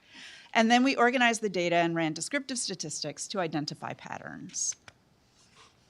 We identified 5 journey types based on the maps of 41 participants whose child was at least preschool age at the time of our focus group. And we did this because this kind of reflected most of the participants' stories, and it provided a concise way of understanding key aspects of the caregivers' journeys. For the 41 that we used pretty strict parameters that allowed us to assign one person to each journey type, but our understanding of these journey types is informed by the stories of all 105 participants who generally reflected on their experiences with more than just the target child they completed their maps for. So this slide provides a brief overview of the 5 journey types, and then the next couple of slides are going to go into some more detail. Okay, so first we have what we called our mostly seamless formal childcare group. Representing about a third of the sample, these caregivers were generally able to find formal childcare settings that fit their schedules and needs for most of their child's early childhood. Next, we have what we called our cobbled together group. Representing slightly more than a fifth of the sample, these caregivers couldn't find or couldn't afford the full-time formal childcare that they wanted, and so they had to kind of cobble together multiple arrangements, usually a combination of both formal and informal. Then we have our parent care, not by choice, represented by the frowny face. Sorry for the board members who can't see the slides. This group is similar to the cobbled together group in that they couldn't find childcare that worked for them, but unlike the cobbling group who are sort of blending formal and informal, these parents are sort of just opting to stay home until their child can get into some kind of a public preschool or kindergarten. And then we have our parent care by choice, represented by the smiley face, sometimes motivated by the same lack of affordable options and the realization that, for instance, a parent's entire salary would go to childcare, so why bother? These are parents who had actually opted to just leave their careers, and they tended to be more satisfied with their situation than the parent care not by choice folks. And then finally, we have the friends, family, and neighbor care group who forewent the formal system entirely in favor of informal care arrangements with people they had personal relationships with. Okay, so the next couple of slides are going to focus on these first 3 types because they were the most prevalent in our sample, but also because they're the types that feel most relevant to EEC's work. The formal care because it is perhaps most aligned with what EEC hopes families who are desiring care actually experience, and the second 2 because they are perhaps the most concerning in that these families want but cannot find formal arrangements that work for them. And what we've done to talk you through this is we've selected family stories that kind of represent each of these journey types. So before we move on to these case studies, we're gonna, I just wanna note where each type fell on the income spectrum, because this is important to the stories. So as you can see on this continuum, which has, actually I don't have my glasses on, so I can't really see, but I think it says lower income on the left and higher income on the right. Folks in the formal type of care actually fell on either end, right? So they tended to be in this higher income, and then they tended to be in this lower income. Notably, they met the threshold, eligibility threshold for child care financial assistance. And then our cobbled together and parent care not by choice kind of hovered right over the eligibility cutoff for CCFA. This will not surprise anyone in this room. Okay, so now we're going to get to our case studies. Again, apologies for those of you who are sitting on the other side of the screen because there's lots of animation, but I think you have slides in paper. Okay, good. We've got it back here. All right. Up on the, so I didn't even know. That's awesome. Okay, cool. All right, so for this first journey type, which is the mostly seamless formal care, we actually have two case studies. This one, which is for a two-parent family with higher income, and then the next one's going to be for a single-parent family with lower income. We felt like it was really important to show what this journey type can look like in Massachusetts for families who are on both ends of this income spectrum. And then a final point, on the bottom, we have some sort of key quotes from the families that we're representing in the case study. Okay, so here we go. This is Flora. Flora stayed home with her baby for the first year, supported partially by paid leave. This was their choice, not because they couldn't find a care arrangement. During the pandemic shutdown, they were able to find a nanny share with friends. And then, when the shutdown lifted, they found a family child care center right around the corner from them that was perfect, albeit very expensive. The dad kind of joked that it was like a second mortgage. And then they were able to move on to a center, again expensive, but they could manage, for preschool and pre-K. And notably, they could handle all the school breaks just fine because the mom worked as a teacher in the same school system. So thinking back to that flow chart that Michelle described earlier, this is a family that had enough choices, enough resources, enough work flexibility, and, as the family discussed, enough luck to be able to actually have more of a choice. So this is more of that values-based choice making at the bottom of our decision tree. And this is the story of Julia, living in a rural area of southeastern Mass. So, Julia stayed home with her baby for the first 2 years while living at her parents' house because she couldn't afford her own housing. She was using SNAP and TANF and not working at the time, so she didn't have her child in care or need to. When her baby turned 2 and she went back to work as an administrative assistant in a multi-service center, she lost some of those means-tested supports because her pay was too high. But the program she was working with helped her to get a voucher for the child care center in the same building. Julie was also struggling at the time with substance use and mental health issues. When she sought help, a DCF case was opened. And though this initially terrified Julia that her child would be taken from her, she ultimately found that DCF was helpful in connecting her with treatment programs and other resources. Julie was actually able to go back to school while working full-time, and she got her BA. When she got a promotion that moved her to a new location, so the same center but new location, she was able to enroll her child at the center there, still using CCFA. And then CCFA covered summer camps, and now her child is in kindergarten. So in both of these case studies, there was a relatively neat row of red boxes at the bottom. Two very different stories, the first about a family that combined luck and finances to find a relatively easy childcare path, and the second about a mom who, once she was ready and able to make use of the social services Massachusetts offers, she was able to keep her child in a full-time program she loved, work, and get a college degree. So these two stories really showcase what happens when the early childhood system in Massachusetts works for families. Now we turn to the cobbled together case study. So this is Callie. Callie's family lives in and I should say we obviously changed the names to preserve privacy. Okay, sorry. Callie's family lives in a rural part of Central Mass. She works 9 to 5 while her husband works weekends and overnight shifts, and they are just over the CCFA threshold. Throughout their childcare journey, both parents had to continue to work full-time in order to get by. So, When the baby was born, they got on several center wait lists, but for the first 2 years, they didn't get into any of them. Instead, Callie and her husband switched on and off, caring for the baby whenever they weren't working, and relied on a patchwork of family and friends to supplement the times Callie and her husband both had to work at the same time. When their child was around 18 months, they finally got a part-time slot in a family child care they weren't really thrilled about, but they took it because it was available. It was also really expensive, and it required changes to their work schedules because it was part-time. About 6 months after that, they got offered a full-time slot in the center they had been hoping for, but it was so expensive they could only afford part-time, so the reliance on family and friends continued. This center closed during COVID, during which time they worked from home. And a few months later, after the pandemic, the child got into a slightly less expensive preschool, but they could still only afford it part-time, so the child was in there for 3 days a week. Finally, the child's old enough to go to public pre-K, but since the family couldn't afford after school or summer camp, they're still cobbling together, at the time we talked to them, a combo of parental, family, and babysitter care. So you can see at the bottom, there's sort of a series of stacked red boxes throughout the journey. And then finally, we have Miriam. Miriam's family lives in a suburb of Boston. When they had their baby, Miriam's husband worked 6 days a week, and Miriam worked a 9-to-5 job 5 days a week, but the brunt of child-caring responsibility fell on her.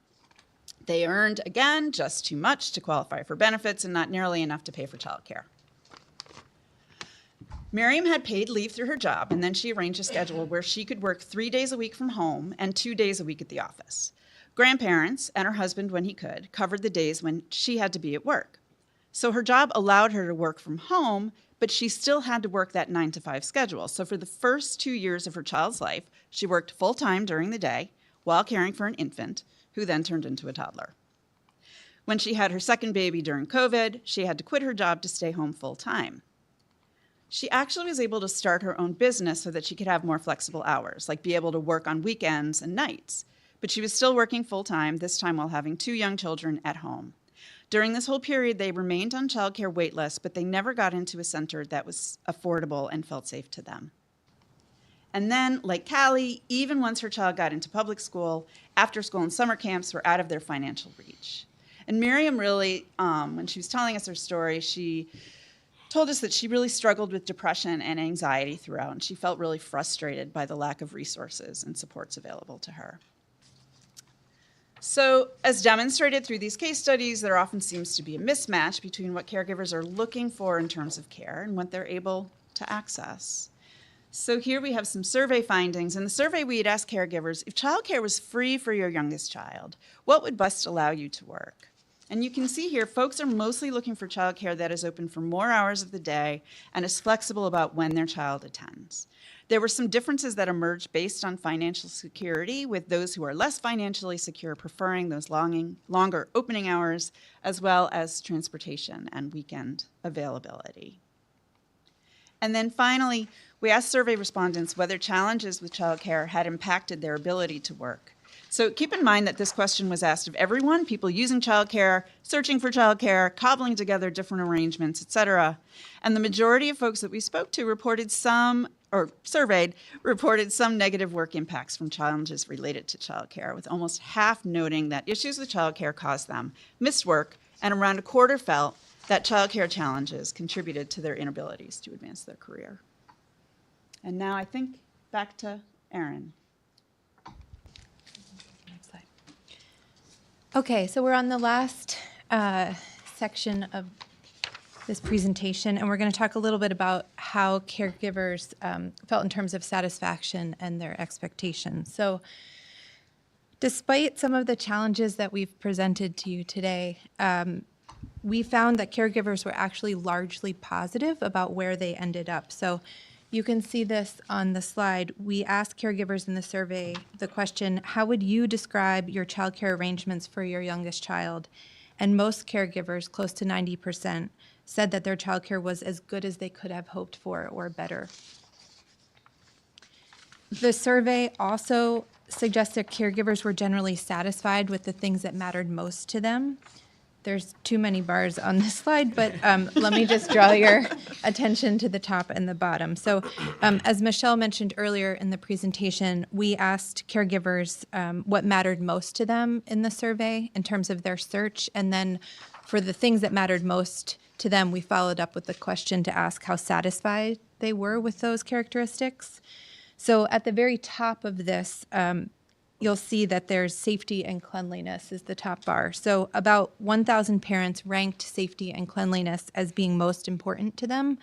And among those 1,000 parents, 98%, so nearly all of them, said that they were satisfied or very satisfied with the safety and cleanliness of their program. If you move to the bottom of the slide, to the graph, you'll see that the things that caregivers were least satisfied with included cost, transportation, and the availability of bilingual instruction. So again, keep in mind that caregivers were only ranking satisfaction for the things that mattered most to them. And so I want to put that into context a little bit. So about 700 parents ranked cost as being most important to them, and among those, about a third were dissatisfied or very dissatisfied. And then about 125 caregivers ranked bilingual instruction as most important to them, and among those, about a fifth were dissatisfied or very dissatisfied. So we're near the end of the presentation and just want to pause briefly to recap the key takeaways. So as you can see on the slide here, we heard from caregivers that many of them were frustrated by the difficult search process and expressed a need for up-to-date consolidated search tools. They often felt like they had to take what they could get as long as it was available, safe, and semi-affordable. And while some caregivers navigated their childcare journeys with relative ease, for most folks it was a lot more complicated. Caregivers are generally reporting a lack of access to affordable options, are often piecing together different arrangements and making difficult career sacrifices. However, at the same time, caregivers were also largely positive with the childcare settings that they ended up in. So in other words, our takeaway from this in terms of the very big picture is that our sense is what's wonderful is that so many settings in our state are places where families feel safe and comfortable. And yet what's most troublesome or concerning is that so many parents are having a difficult time finding and accessing these care arrangements, particularly ones that align well with their family needs and preferences. Okay, there's just 2 more slides. I'm going to pivot slightly to highlight an EEC initiative that's aimed at addressing some of the barriers we raised today, particularly cost. So as you can see on the slide, in 2023, EEC introduced the Early Education and Care Staff Priority Pilot Program. And this program provides priority access to child care financial assistance for income-eligible staff who work in licensed and funded settings. As of 2024, September 2024, when we pulled the data, the program had served more than 1,500 early educators and their families. And as part of the needs assessment funded through the Preschool Development Grant, we had the chance to conduct a small evaluation of this pilot program. So we received roughly 400 survey responses from early educators and did about a dozen interviews, both in multiple languages. And what we found from the data was that about 1/3 of early educators changed their childcare arrangement after receiving CCFA. And we learned that many of them were making these changes so their children could attend the same programs where they worked. And these findings to us suggest that the pilot allowed early educators to access care arrangements that were previously unaffordable. And I'll read the quote here, which I think demonstrates this nicely. So one early educator told us, "I would never be able to afford summer camp this year without CCFA. Summer camp's wicked expensive. But now I can, like right now, my son is at STEM camp and today was his first day. He woke up at 5 a.m. and was so excited. To be able to give him that opportunity is huge." We also heard that there were generally high levels of agreement among the early educators who participated that the pilot program positively influenced their life. So you can see this in the bar chart on the slide, where the majority of participants agreed or strongly agreed that the pilot program helps with recruitment and retention of staff, and also had positive impacts on both caregiver and child well-being. And I'll close this out with a quote where you can see the pilot made early educators feel more valued and secure. And one of these early educators told us, "Things are working out well for me in the field. I'm getting some support and I'm feeling appreciated. So it does make me want to stay, absolutely." And with that, I'll just say thank you again to EEC for the opportunity to conduct this research in our home state. It has been a really wonderful opportunity, and I will hand it back over to you, Arjun. Yeah, and thank you for the research team for all the work and having helped us reach so many families. We will pause, I think, for questions and reflections. Just one last note, want to thank everyone that helped make the research possible, including the EEC Family Access Team, CFCEs, our DPH colleagues, and the community-based working group, and of course the families that shared their expertise and their experiences with us. And then of course want to draw this back to where this goes next. Beyond some of the nearer-term tangible connections we've made to things like childcare search, the biggest place this is going is to inform our department's next iteration of a 5-year strategic plan. We know that any planning effort should start with family voice, and we're really happy that this work can serve as a foundation of a very broad but also very deep understanding of what families are experiencing and what they want from us. And then a final piece is everything that was shared here today was written into 4 quick and easy to read briefs that are now posted on the EEC website. So we'd encourage anyone to go look and see that for themselves.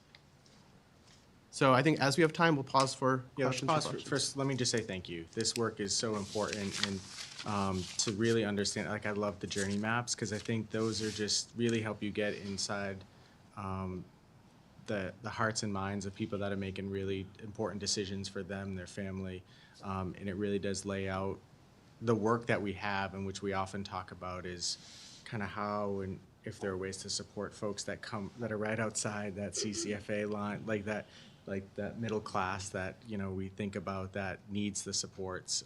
And so, you know, I think about the work of the C3 grant and ways that we're trying to figure out ways to meet that need, but it just really lays it out. I think the conversations and decision-making that is happening in people's homes. And so thank you for that. With that, I'll open up to the board for questions, comments. I remember I was so happy to hear about the EEC staff pilot, and I'm delighted to hear about the results. I'm not surprised at all, and I'm hoping we will continue and expand it. It makes complete sense, and I'm glad it's worked out so well. I'll piggyback off that. So when that pilot got going, I had a different life and really was more on the workforce side of the world, working with Mass Hire, trying to think about how can you help attract people into the childcare field. And to me, this pilot had the potential ingredients to really not only benefit the individual who's now joining the field, but be an attractor. Somebody mentioned cliff effects on the panel, and if you're able to offer childcare, that often offsets some of those biggest cliff hangers as individuals move into work and gain unsubsidized employment. So completely underscore how awesome that pilot is, and I hope that we're able to grow that. It was a lot of information, and so my brain's searching for like what's the one thing. One, I hope you all have the chance to do the presentation for the new advisory group that we heard about just before you. 2, it really underscores there are a lot of people looking for a lot of different kinds of care, and that hasn't changed that much. I mean, I hate an N of 1, but if I'm an N of 1, you know, my oldest is 16, and my version of looking for childcare was getting in my car and driving to facilities with my infant in the car. I still remember the pain in my arm, like walking around, trying to visit facilities to find out, did they have openings, and where were they located, and did I feel safe walking in there, and how many teachers were, I mean, you were doing that, you know, often in real time. So the ability to somehow shortcut the real-time live data on search and finding that flexibility really struck me from the results. and not fabulous that process hasn't gotten that much easier in 16 years, but we definitely have a lot more tools and ways to help get at that. The other thing that came out for me was just this constant theme around flexibility. And so it left me with a question of what levers does EEC have to promote flexibility in offering care, both through family care and center-based care? And are there more ways to try to incentivize that flexibility? Other than a fully funded, fully subsidized universal care system, trying to keep places open 24/7 has a cost attached to that, but are there other elements or ways to create flexibility? I don't know the answer to that, but I think that's a really interesting discussion point, and again, key themes to keep alive through the Family Advisory Commission that we heard about earlier. I think I want to recognize Board Member Ruiz, who's on the phone and has a comment. Awesome. Hi, thanks so much for being here, and thanks so much for the information.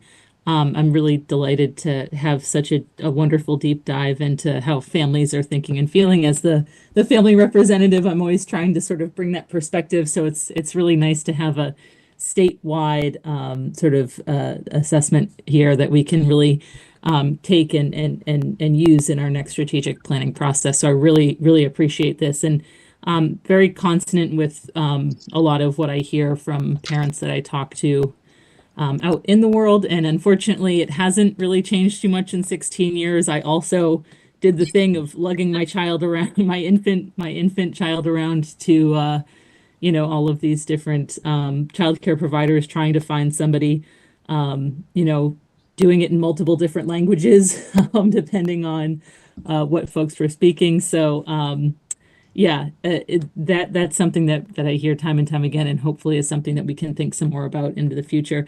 I was wondering if in your focus groups and interviews with folks, if you identified any like key moments that were especially challenging for families. I'm thinking specifically of the transition to pre-K. As universal pre-K sort of expands across the state, it's wonderful, and more families have access to it.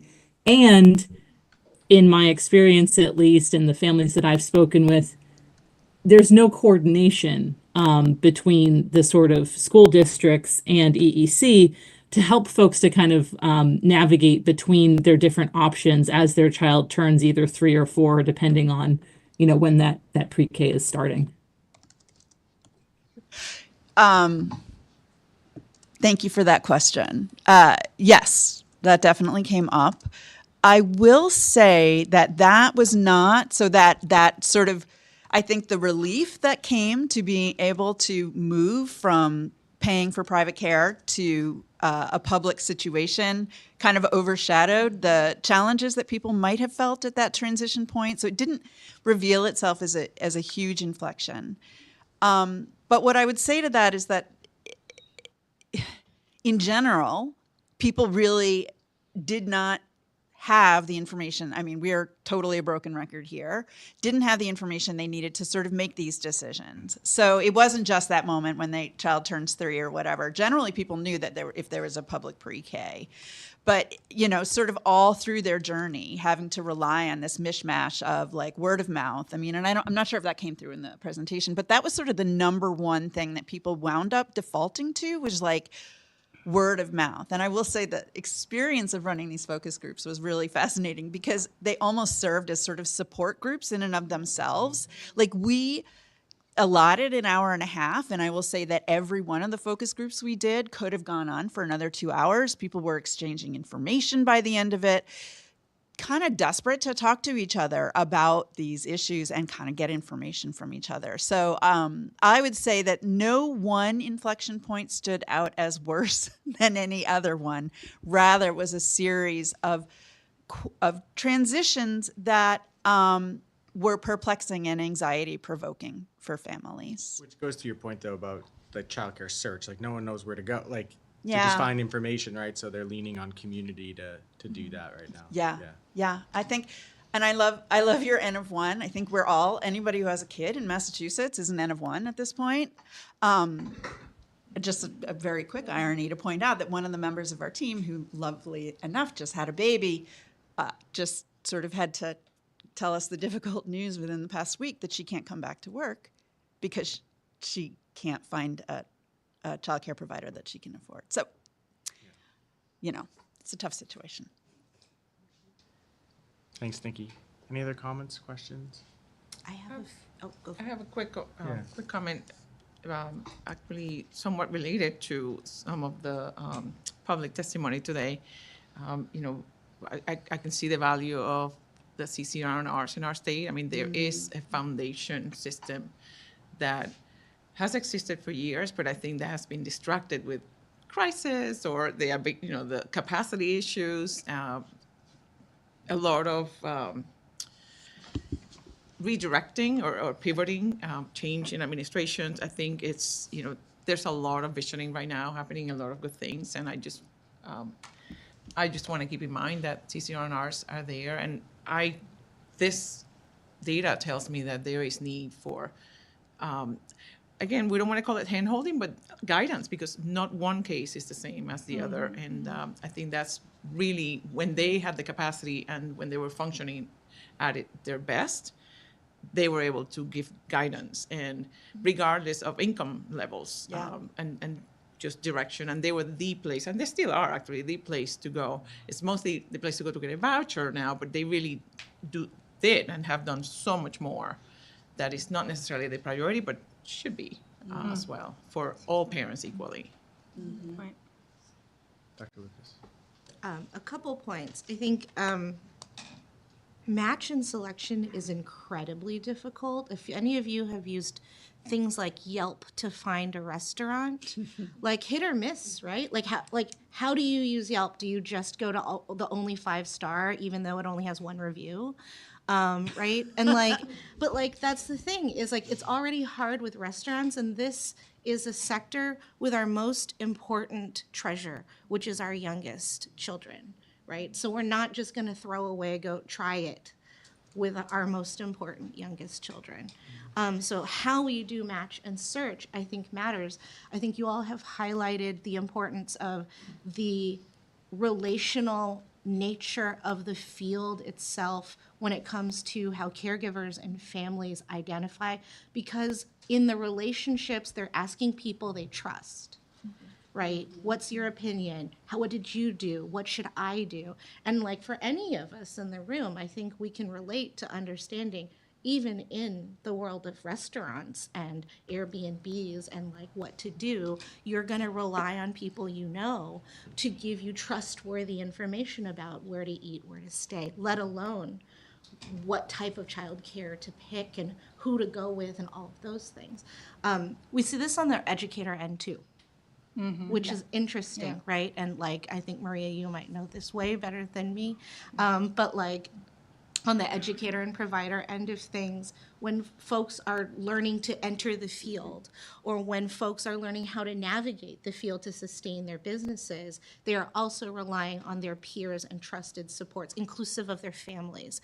And so I just want to highlight that finding around relationships on the demand side, as I would call it, the family side of things, right, is a really important thing to bear in mind as we, as an agency, consider this, these findings in application and implementation around supporting match and search of childcare, right?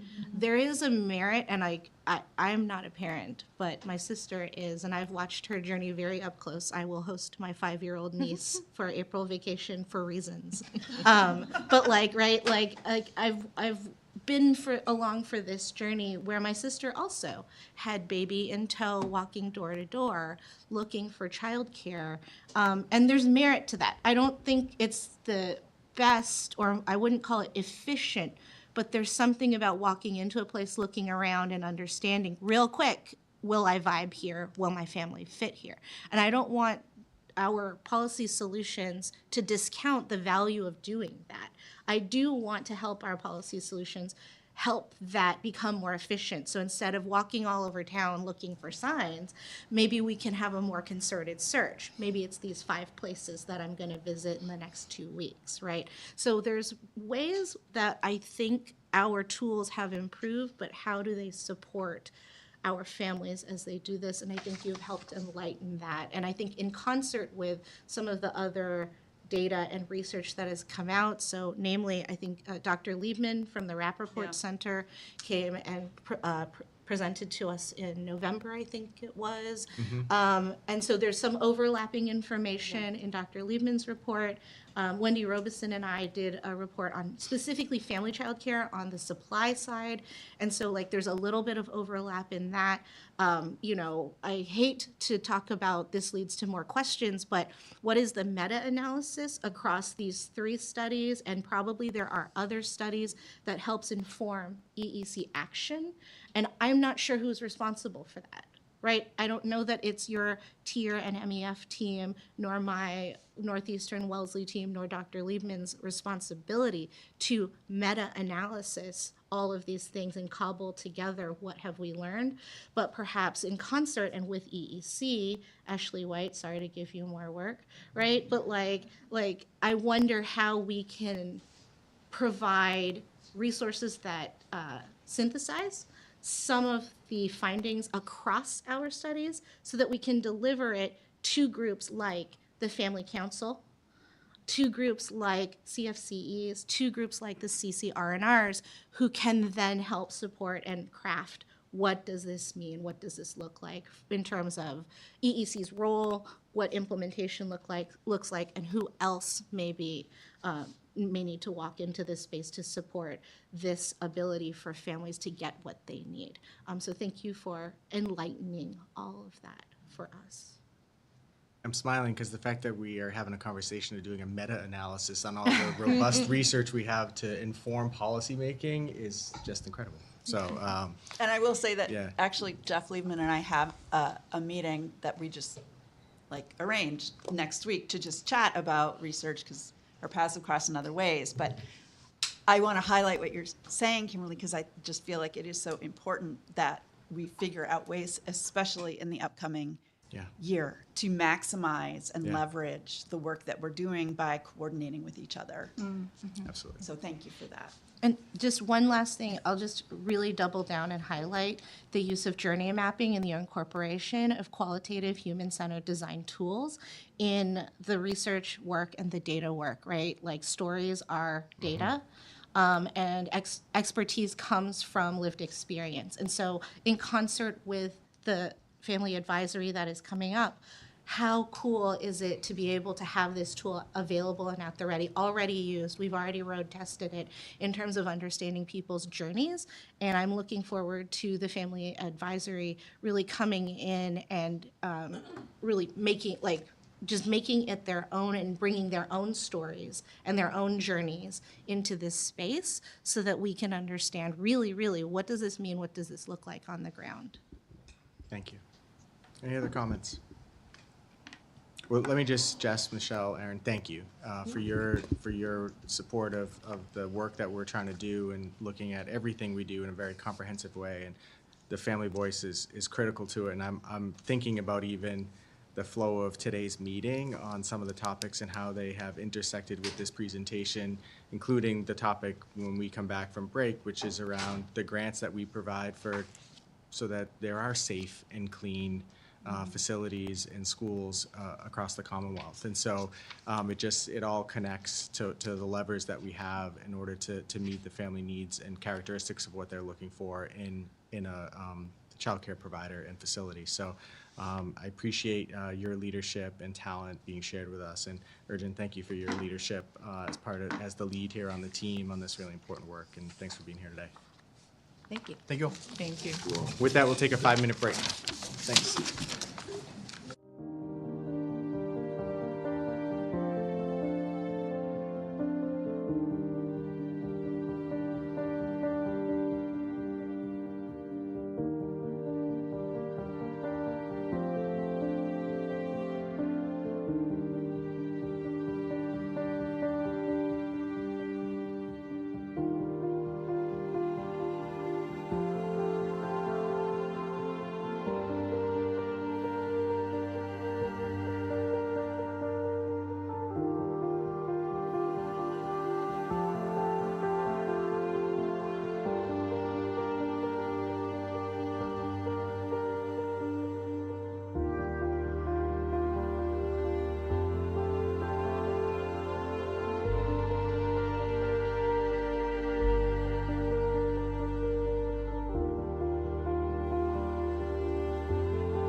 Hi, welcome back, everyone. If I was channeling the commissioner as we were sitting down, she would be saying, you know, the capital investments we make in FCCs and center bits are so critically important, and this team is doing an amazing job, and it's so exciting to see the data that we're learning and the applications around the new FCC program. So this is what would have happened. So I just played that out in my head. Very nice. As we tee up the next agenda item with Jose and Jocelyn to hear about our capital investment programs, which, you know, I think we saw firsthand today with Bo and Kelly on our tour, how critical that program is to the success. And again, as we tie back to even the research that we just saw around the importance of safety and cleanliness for parents when they're making decisions around where to send their kids, and this program falls directly in line with that characteristic. And so I'll turn it over to you both. Thank you for being here. Thank you so much. Hi, everyone. Good afternoon. My name is Jose Mendez. I'm the Director of Child Care Business Operations and Facilities for the EEC, and I manage the capital investment programs. So since 2013, Massachusetts has been investing in capital programs, and the impetus for the investment is primarily due to the recognition that most child care providers don't have hordes of cash that they're just sitting around not doing anything with. And that seems to be an issue, of course, across the field for the vast majority of providers. And so the development of this program allows for investments in physical spaces that essentially accomplish two things, which is to improve the quality of the space and the program itself, as well as to expand capacity.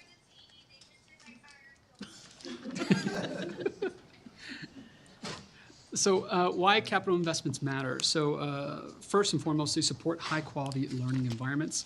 High-quality learning environments offer a safer, more welcoming, purpose-built environment that fosters learning and development. As you all saw through your tour today of this facility, I think it was a testament to that fact.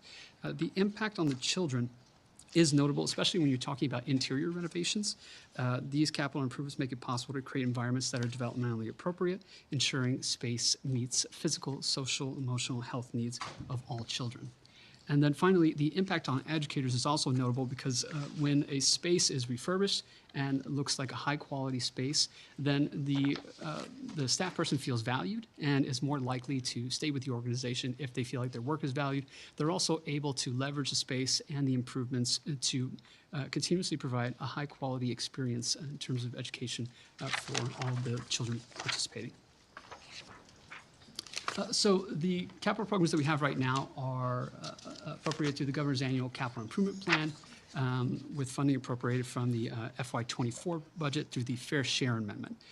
So right now we're administering 4 capital grant programs totaling about $18.4 million. And those programs include the Early Education Out of School Time Program, or EEOST. This program is for licensed nonprofit centers. Under the EEOST umbrella, there are 2 programs, which are the large grant awards for $500,000 to $1 million, and the small grant awards from $200,000 to $500,000. Second program is the Early Education and Care Provider Capital Grant, or EEC-PCG. This is specifically for for-profit licensed centers. Grant awards range from $200,000 to $500,000. And finally, the Family Child Care Capital Grant, which is, of course, for family child care providers, with grant awards ranging from $500,000 to $25,000. Now, we do not do this work alone. It takes a lot of effort from a lot of different people. And we have 2 partners right now. First and foremost, our most longstanding partner is Children's Investment Fund, who's an affiliate of CEDAC, the Community Economic Development and Assistance Corporation. CIF is a nonprofit organization that provides technical expertise and financing to nonprofit child care centers. They run and review and recommend awards for the EEOST and EEC-PCG program. Our newest partner that we contracted with recently is Mass Development, it's a quasi-governmental organization responsible for economic development finance. They review applications and create recommendations for the Family Child Care Capital Grant Program. And so just a little more detail and background about the EEOST program, which was created by ENACT financing the production and preservation of housing for low and moderate income residents. This is more commonly referred to as the Housing Bond Bill, and which was initially authorized in November 2013 and most recently reauthorized in July of 23. Overall, the program has awarded $65 million for 125 projects across the Commonwealth. This year, we have about $10.8 million in grant funding for large and small grants that will likely be split between the two, about 5.4 for each. The purpose of the grant, again, is to develop and rehabilitate eligible facilities where at least 50% of the seats the facility serves are for families receiving child care financial assistance support through EEC. So that's a minimum eligibility guideline. And the funding can be used for a variety of purposes, including but not limited to playgrounds, indoor refurbishing, roof replacement, floor replacement, HVAC units, anything essentially that will improve the quality of the program or allow the organization to expand their services. So as you can see, from FY14 to FY23, there was about $4 million authorized per year for the EEOST program. In that time, 13,000 seats, over 13,000 seats were impacted by the projects, with 1,303 seats created. What's important to note during this time, obviously in FY20, I don't think I have to remind anybody in this room what happened there. The pandemic occurred and many agencies had a dramatic shift in priorities. Obviously, they were looking to improve their indoor environmental health status. And what it meant was they needed assistance with replacing HVAC units. And so in FY20, the small grant was created, because before that it was simply large grants that were being offered. FY21, 22, and 23, we continued to offer the small grants, and there was a tremendous demand and high popularity amongst providers for the small grants. And so in FY24, we had recommended to this board to amend our regulations so that we could hybridize the program in perpetuity, so we could offer small and large grants. And this board voted to approve that. And in FY24, we had $6.85 million, and we had 2,130 seats impacted by the projects that were approved, and 341 new seats that were created. In FY25, we're currently in our grant cycle process with $10.8 million for this year. We've received 28 applications for the small grant with $16.1 million in requested funds. And then for the large grant, 11 applications with $13.5 million in requested funds. So as you can see, 30 million in requests for grants with only 10.8 in terms of resources awards. So incredibly high demand that has just simply not gone away. So the other grant that CIF helps review and submit recommendations for is the EEC PCG, or the EEC Provider Capital Grant. So this grant was developed from the FY24 budget revenue from the Fair Share Amendment. It received $7.5 million, and the intent is still the same. It provides grants to develop and rehabilitate spaces for eligible facilities. One of the key grant requirements we kept, even for for-profit centers, is the fact that 50% of the seats in the facility need to serve families who are receiving child care financial assistance support through EEC. Applicants can apply for $200,000 to $500,000, as I mentioned earlier, and again, is managed in partnership with CDAC and CIF. For FY24, we received 68 applications requesting $24.3 million. We were awarded 2.37, impacting over 500 seats. We're currently in progress for a second round for this fiscal year. 24 applications received with $16.8 million in project requests. So again, we have about $5 million for this second round, with requests far exceeding what we have available for awards.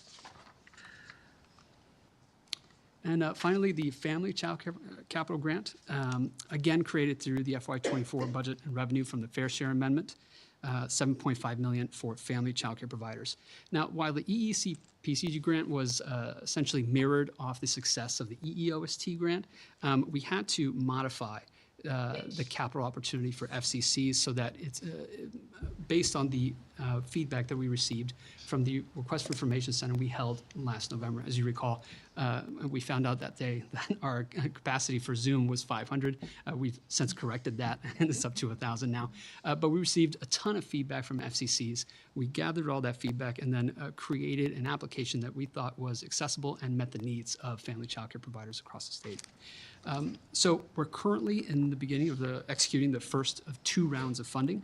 Again, grants that are available are from $500 to $25,000 to offset expenses for capital improvements and for the purchase of durable equipment. Now, we define durable equipment as anything that one person can't move by themselves or anything that's attached to the facility. So if a provider applied for, say, arts and crafts supplies, that would not be an eligible expense. And again, this is administered in partnership with Mass Development, who's responsible for reviewing grant applications and recommending awards. So as you can see on the next slide here of the chart, this was received an incredible response in terms of interest. 1,685 applications just for round one.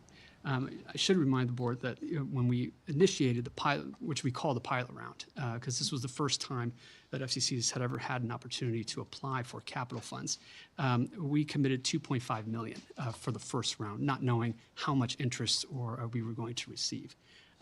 The total applications represent 36.6 million in requests. So that number just far exceeding just what we have available in terms of funding.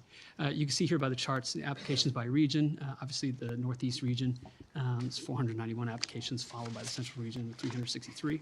I thought what was also important was to point out the fact that most of the applications did come in English, 1,345, but followed by 296 submissions in Spanish and about 40 in all other languages. And so that's part of our commitment to ensuring accessibility.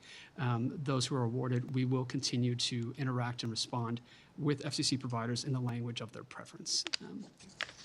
And so before I go on, I need to make sure I give kudos because 1,685 applications is considerable, and especially when it comes to capital projects. The staff at Mass Development have been fantastic. I do need to give a shout out to my EEC folks at licensing, finance, and data who all pitched in. There was a significant amount of time reviewing these applications and ensuring our due diligence. Mass Development went through these twice, piece by piece, and verifying all the information. So I have to give high praise to them. It was not easy, short, or simple to get that done. And so you can see here just overall the capital grant program status. Most of the grants, EOST and the EEC PCG grants, are currently in deep application review.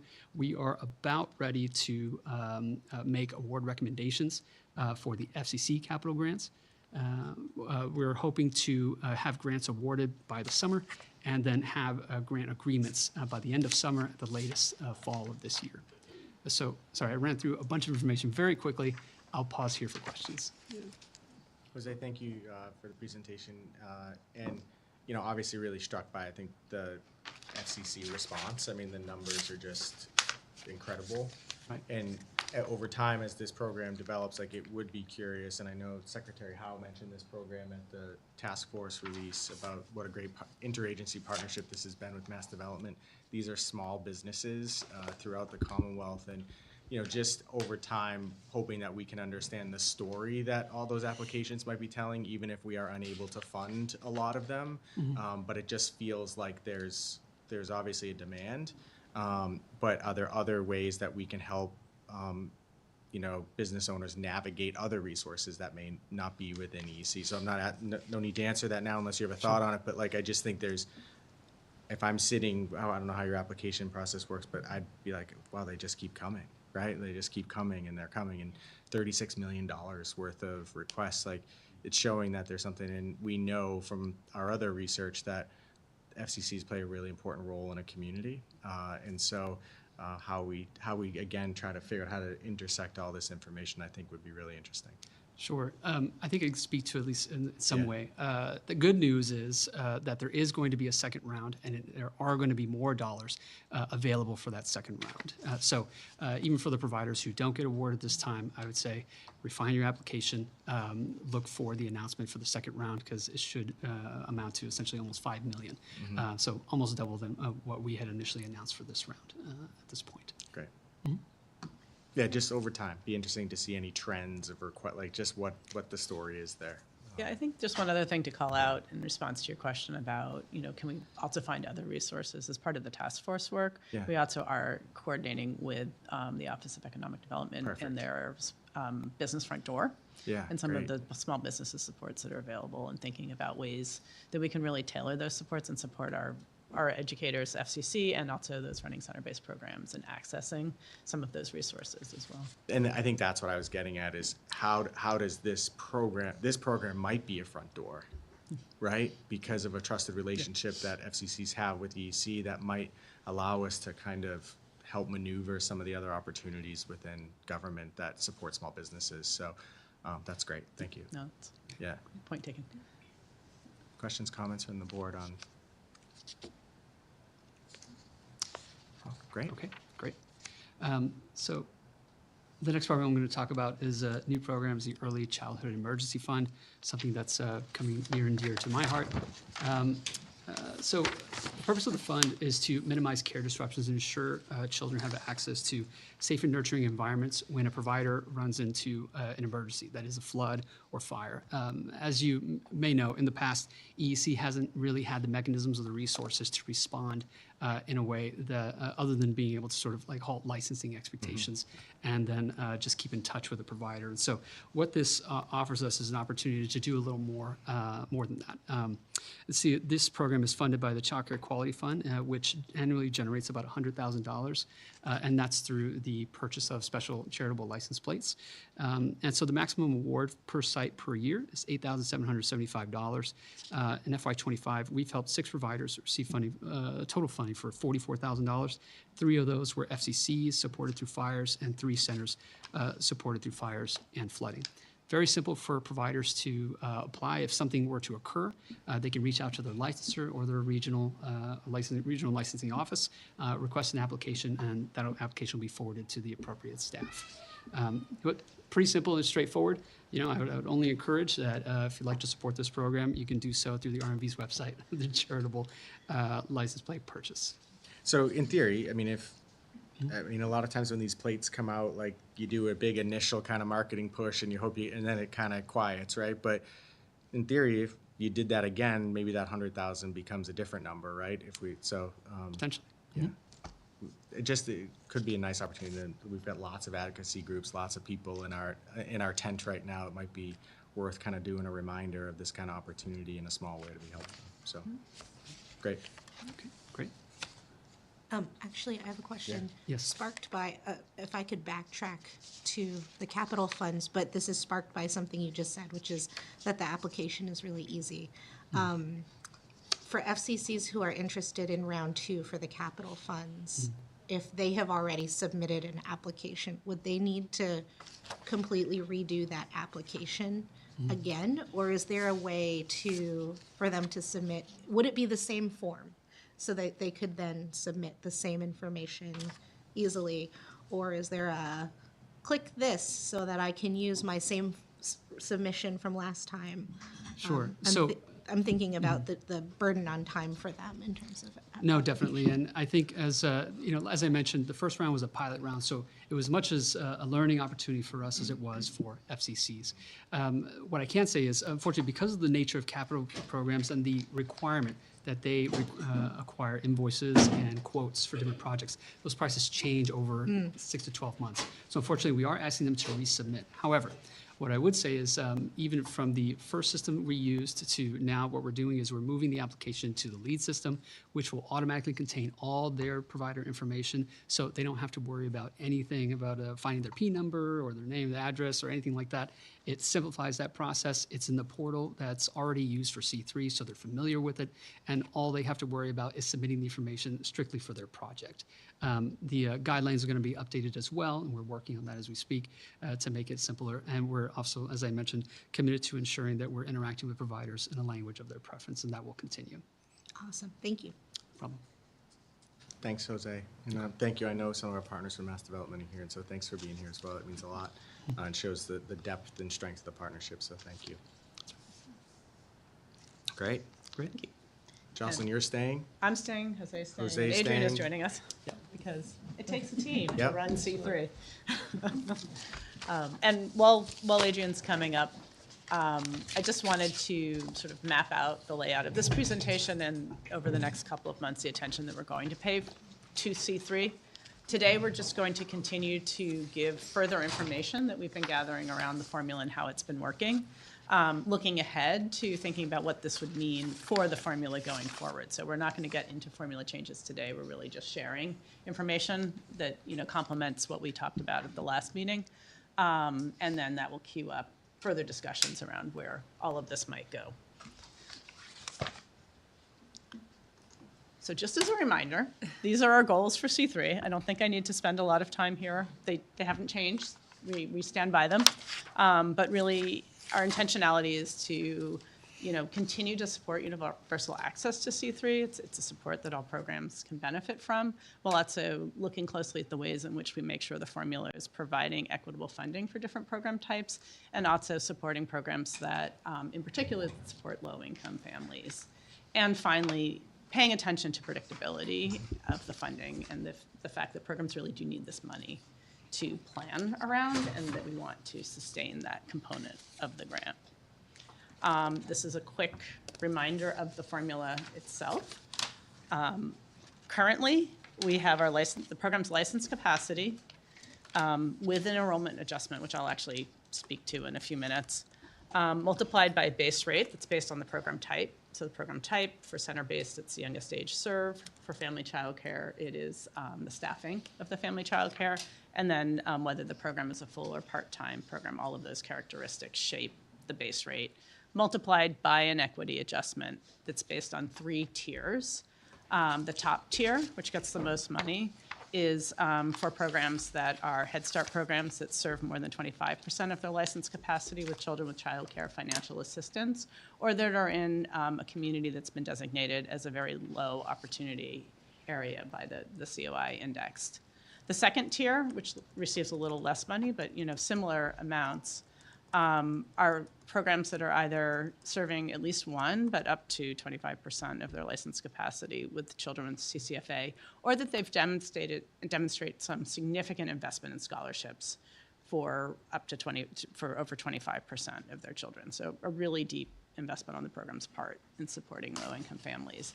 And then the third tier does receive less funding, and those are programs that don't fit into any of those categories.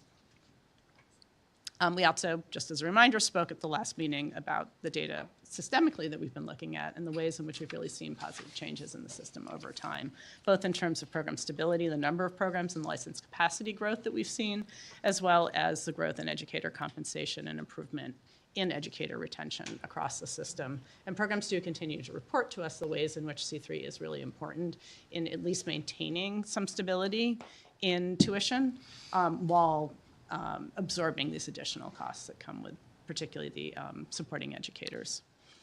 So all that's to say, as we look ahead to next year, we really want to make sure that we sustain the program in its current form and we sustain the gains that have resulted during the time that C3 has been in effect, while also thinking about what we can learn from the day-to-day experiences of programs that have been engaging with the new formula. And also recognizing that predictability is really important. And we've made 2 very significant changes to the formula over the last year. And we really do want to be careful to recognize and respond to some of the things where it may not be working exactly as planned, or we may not have been fully accounting for the diversity of the programs that are in our state, but at the same time not making too big of a change to anything and upsetting the apple cart. So we continue to gather feedback from programs since this was launched in November. We also do want to recognize that there are some statutory requirements that came into play with the outside section language this year that are going to be in effect next year that we also do need to pay attention to. One of those is the fact that we are encouraged to find ways, we're expected to find ways to encourage programs to meet salary benchmarks. So we are currently working on a salary scale that will be aligned with the new credential. We have a draft version sort of thinking about how to meet the requirements around commensurate salary expectations with public school teachers. And we're in the process of getting significant amount of feedback from the field on the first draft through some working groups that we have. So there will be more on that in the future. We are making progress towards that. And I think the critical question for C3 next year is, sort of when and how we start to think about the ways in which that gets integrated into C3. We also do have the expectation next year that any program that receives C3 has to be willing to accept a child with CCFA if they have space for the child. We did pilot a question in the most recent application round around, would you be willing to accept a child if they came to your program and you had space? I think most programs are willing. Some are deciding. But we will need to look at when and how we implement this as a requirement for C3 next year as well.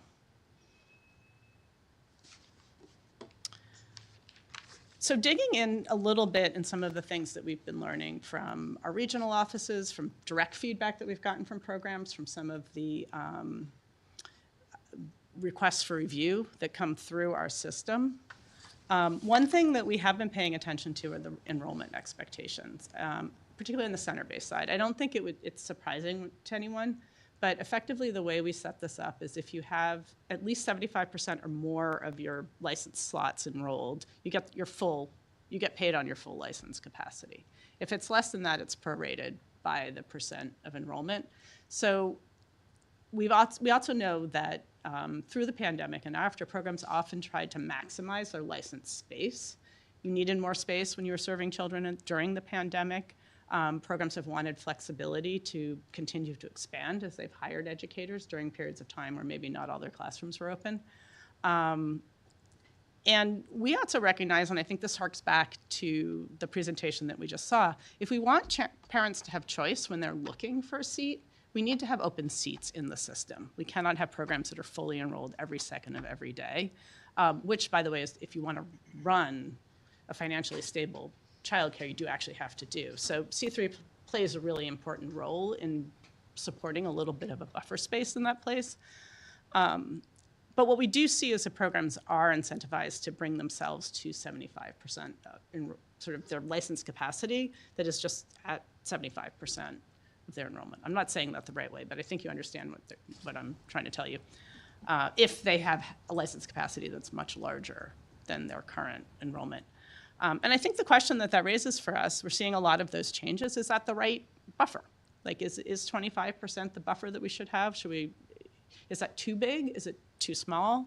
Should we expand up to 85%? So we're really trying to think through that question and make a decision about where to put that next year. But again, recognizing it's still important that there is a buffer. We don't want to force programs to full enrollment. We do want to support that flexibility in the system.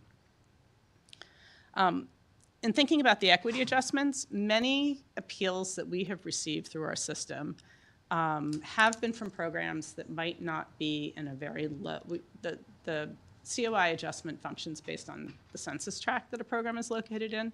So they might not be in a very low census tract, but they are in a community, they might be in a low census tract, and they're in a community where the vast majority of the community is a very low sort of area.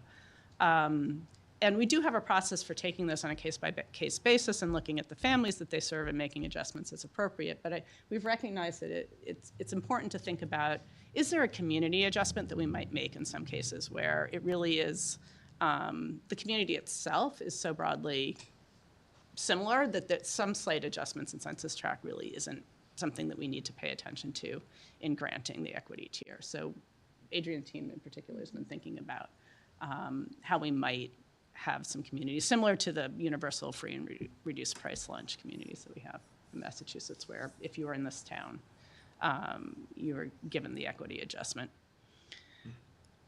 We also have heard from a number of providers concerns about the way the second tier of the equity adjustment is structured.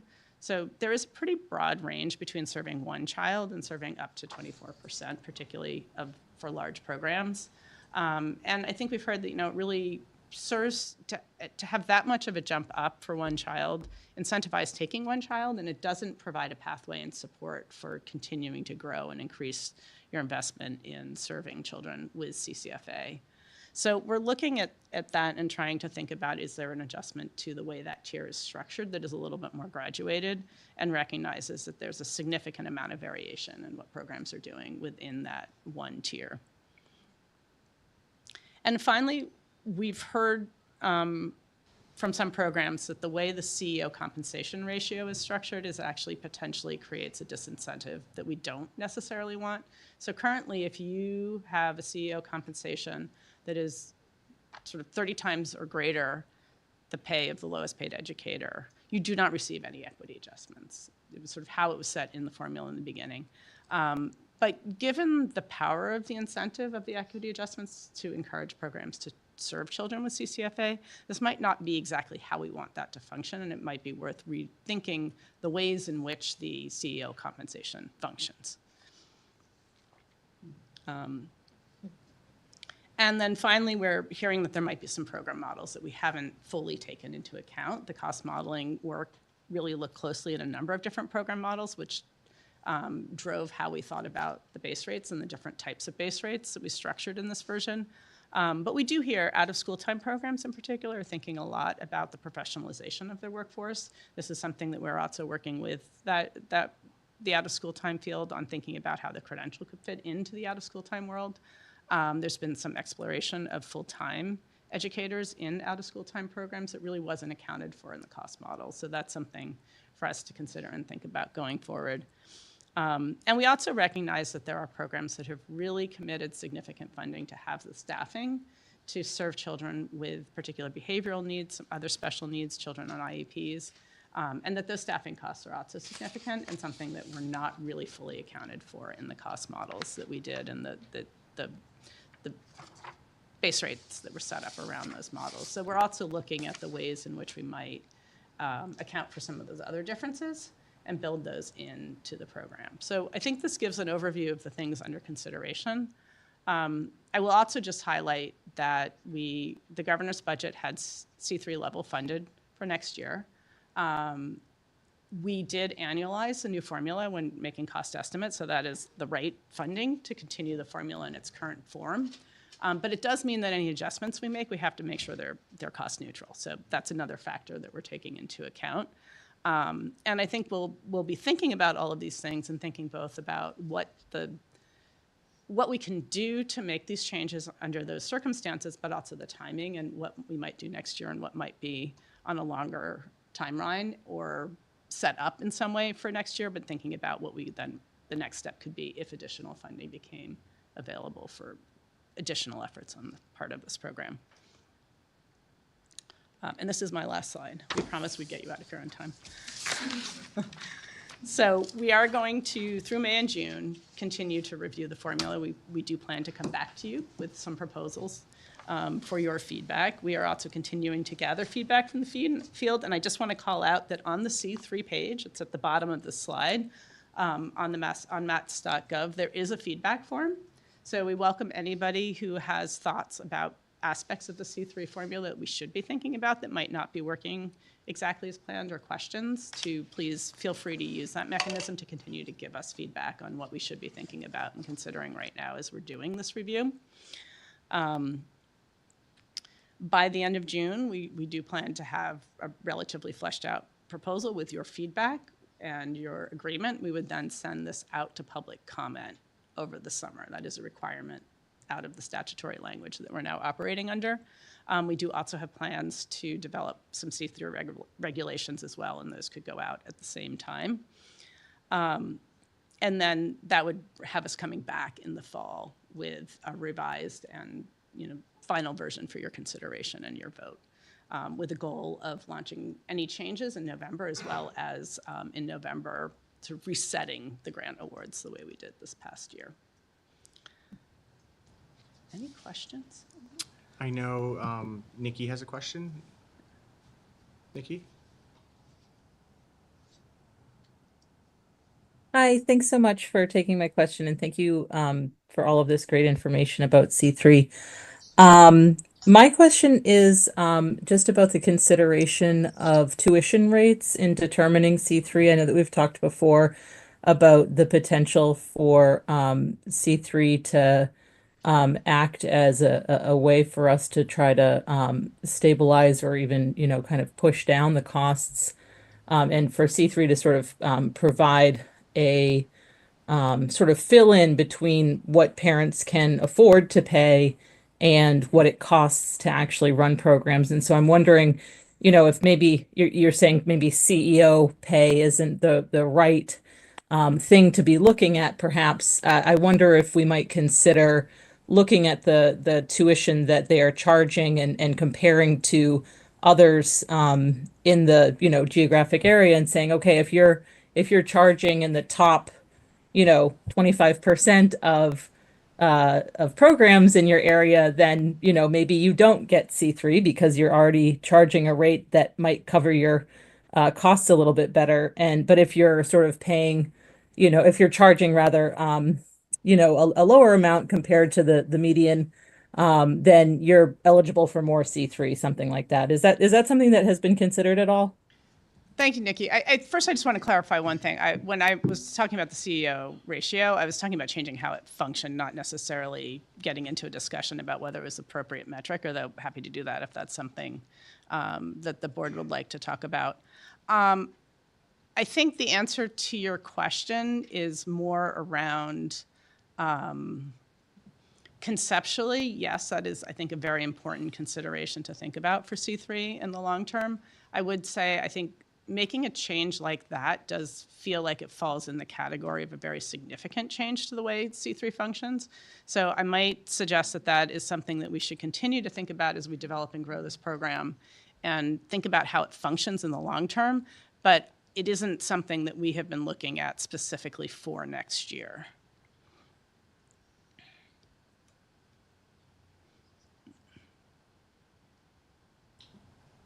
Any other questions, comments from the board? Has anybody used the form, the feedback form? It just went up, so. Just went up, okay. Yeah. We're at the This is launch. our We're at the launch of it right now. Yeah, hopefully people are still listening.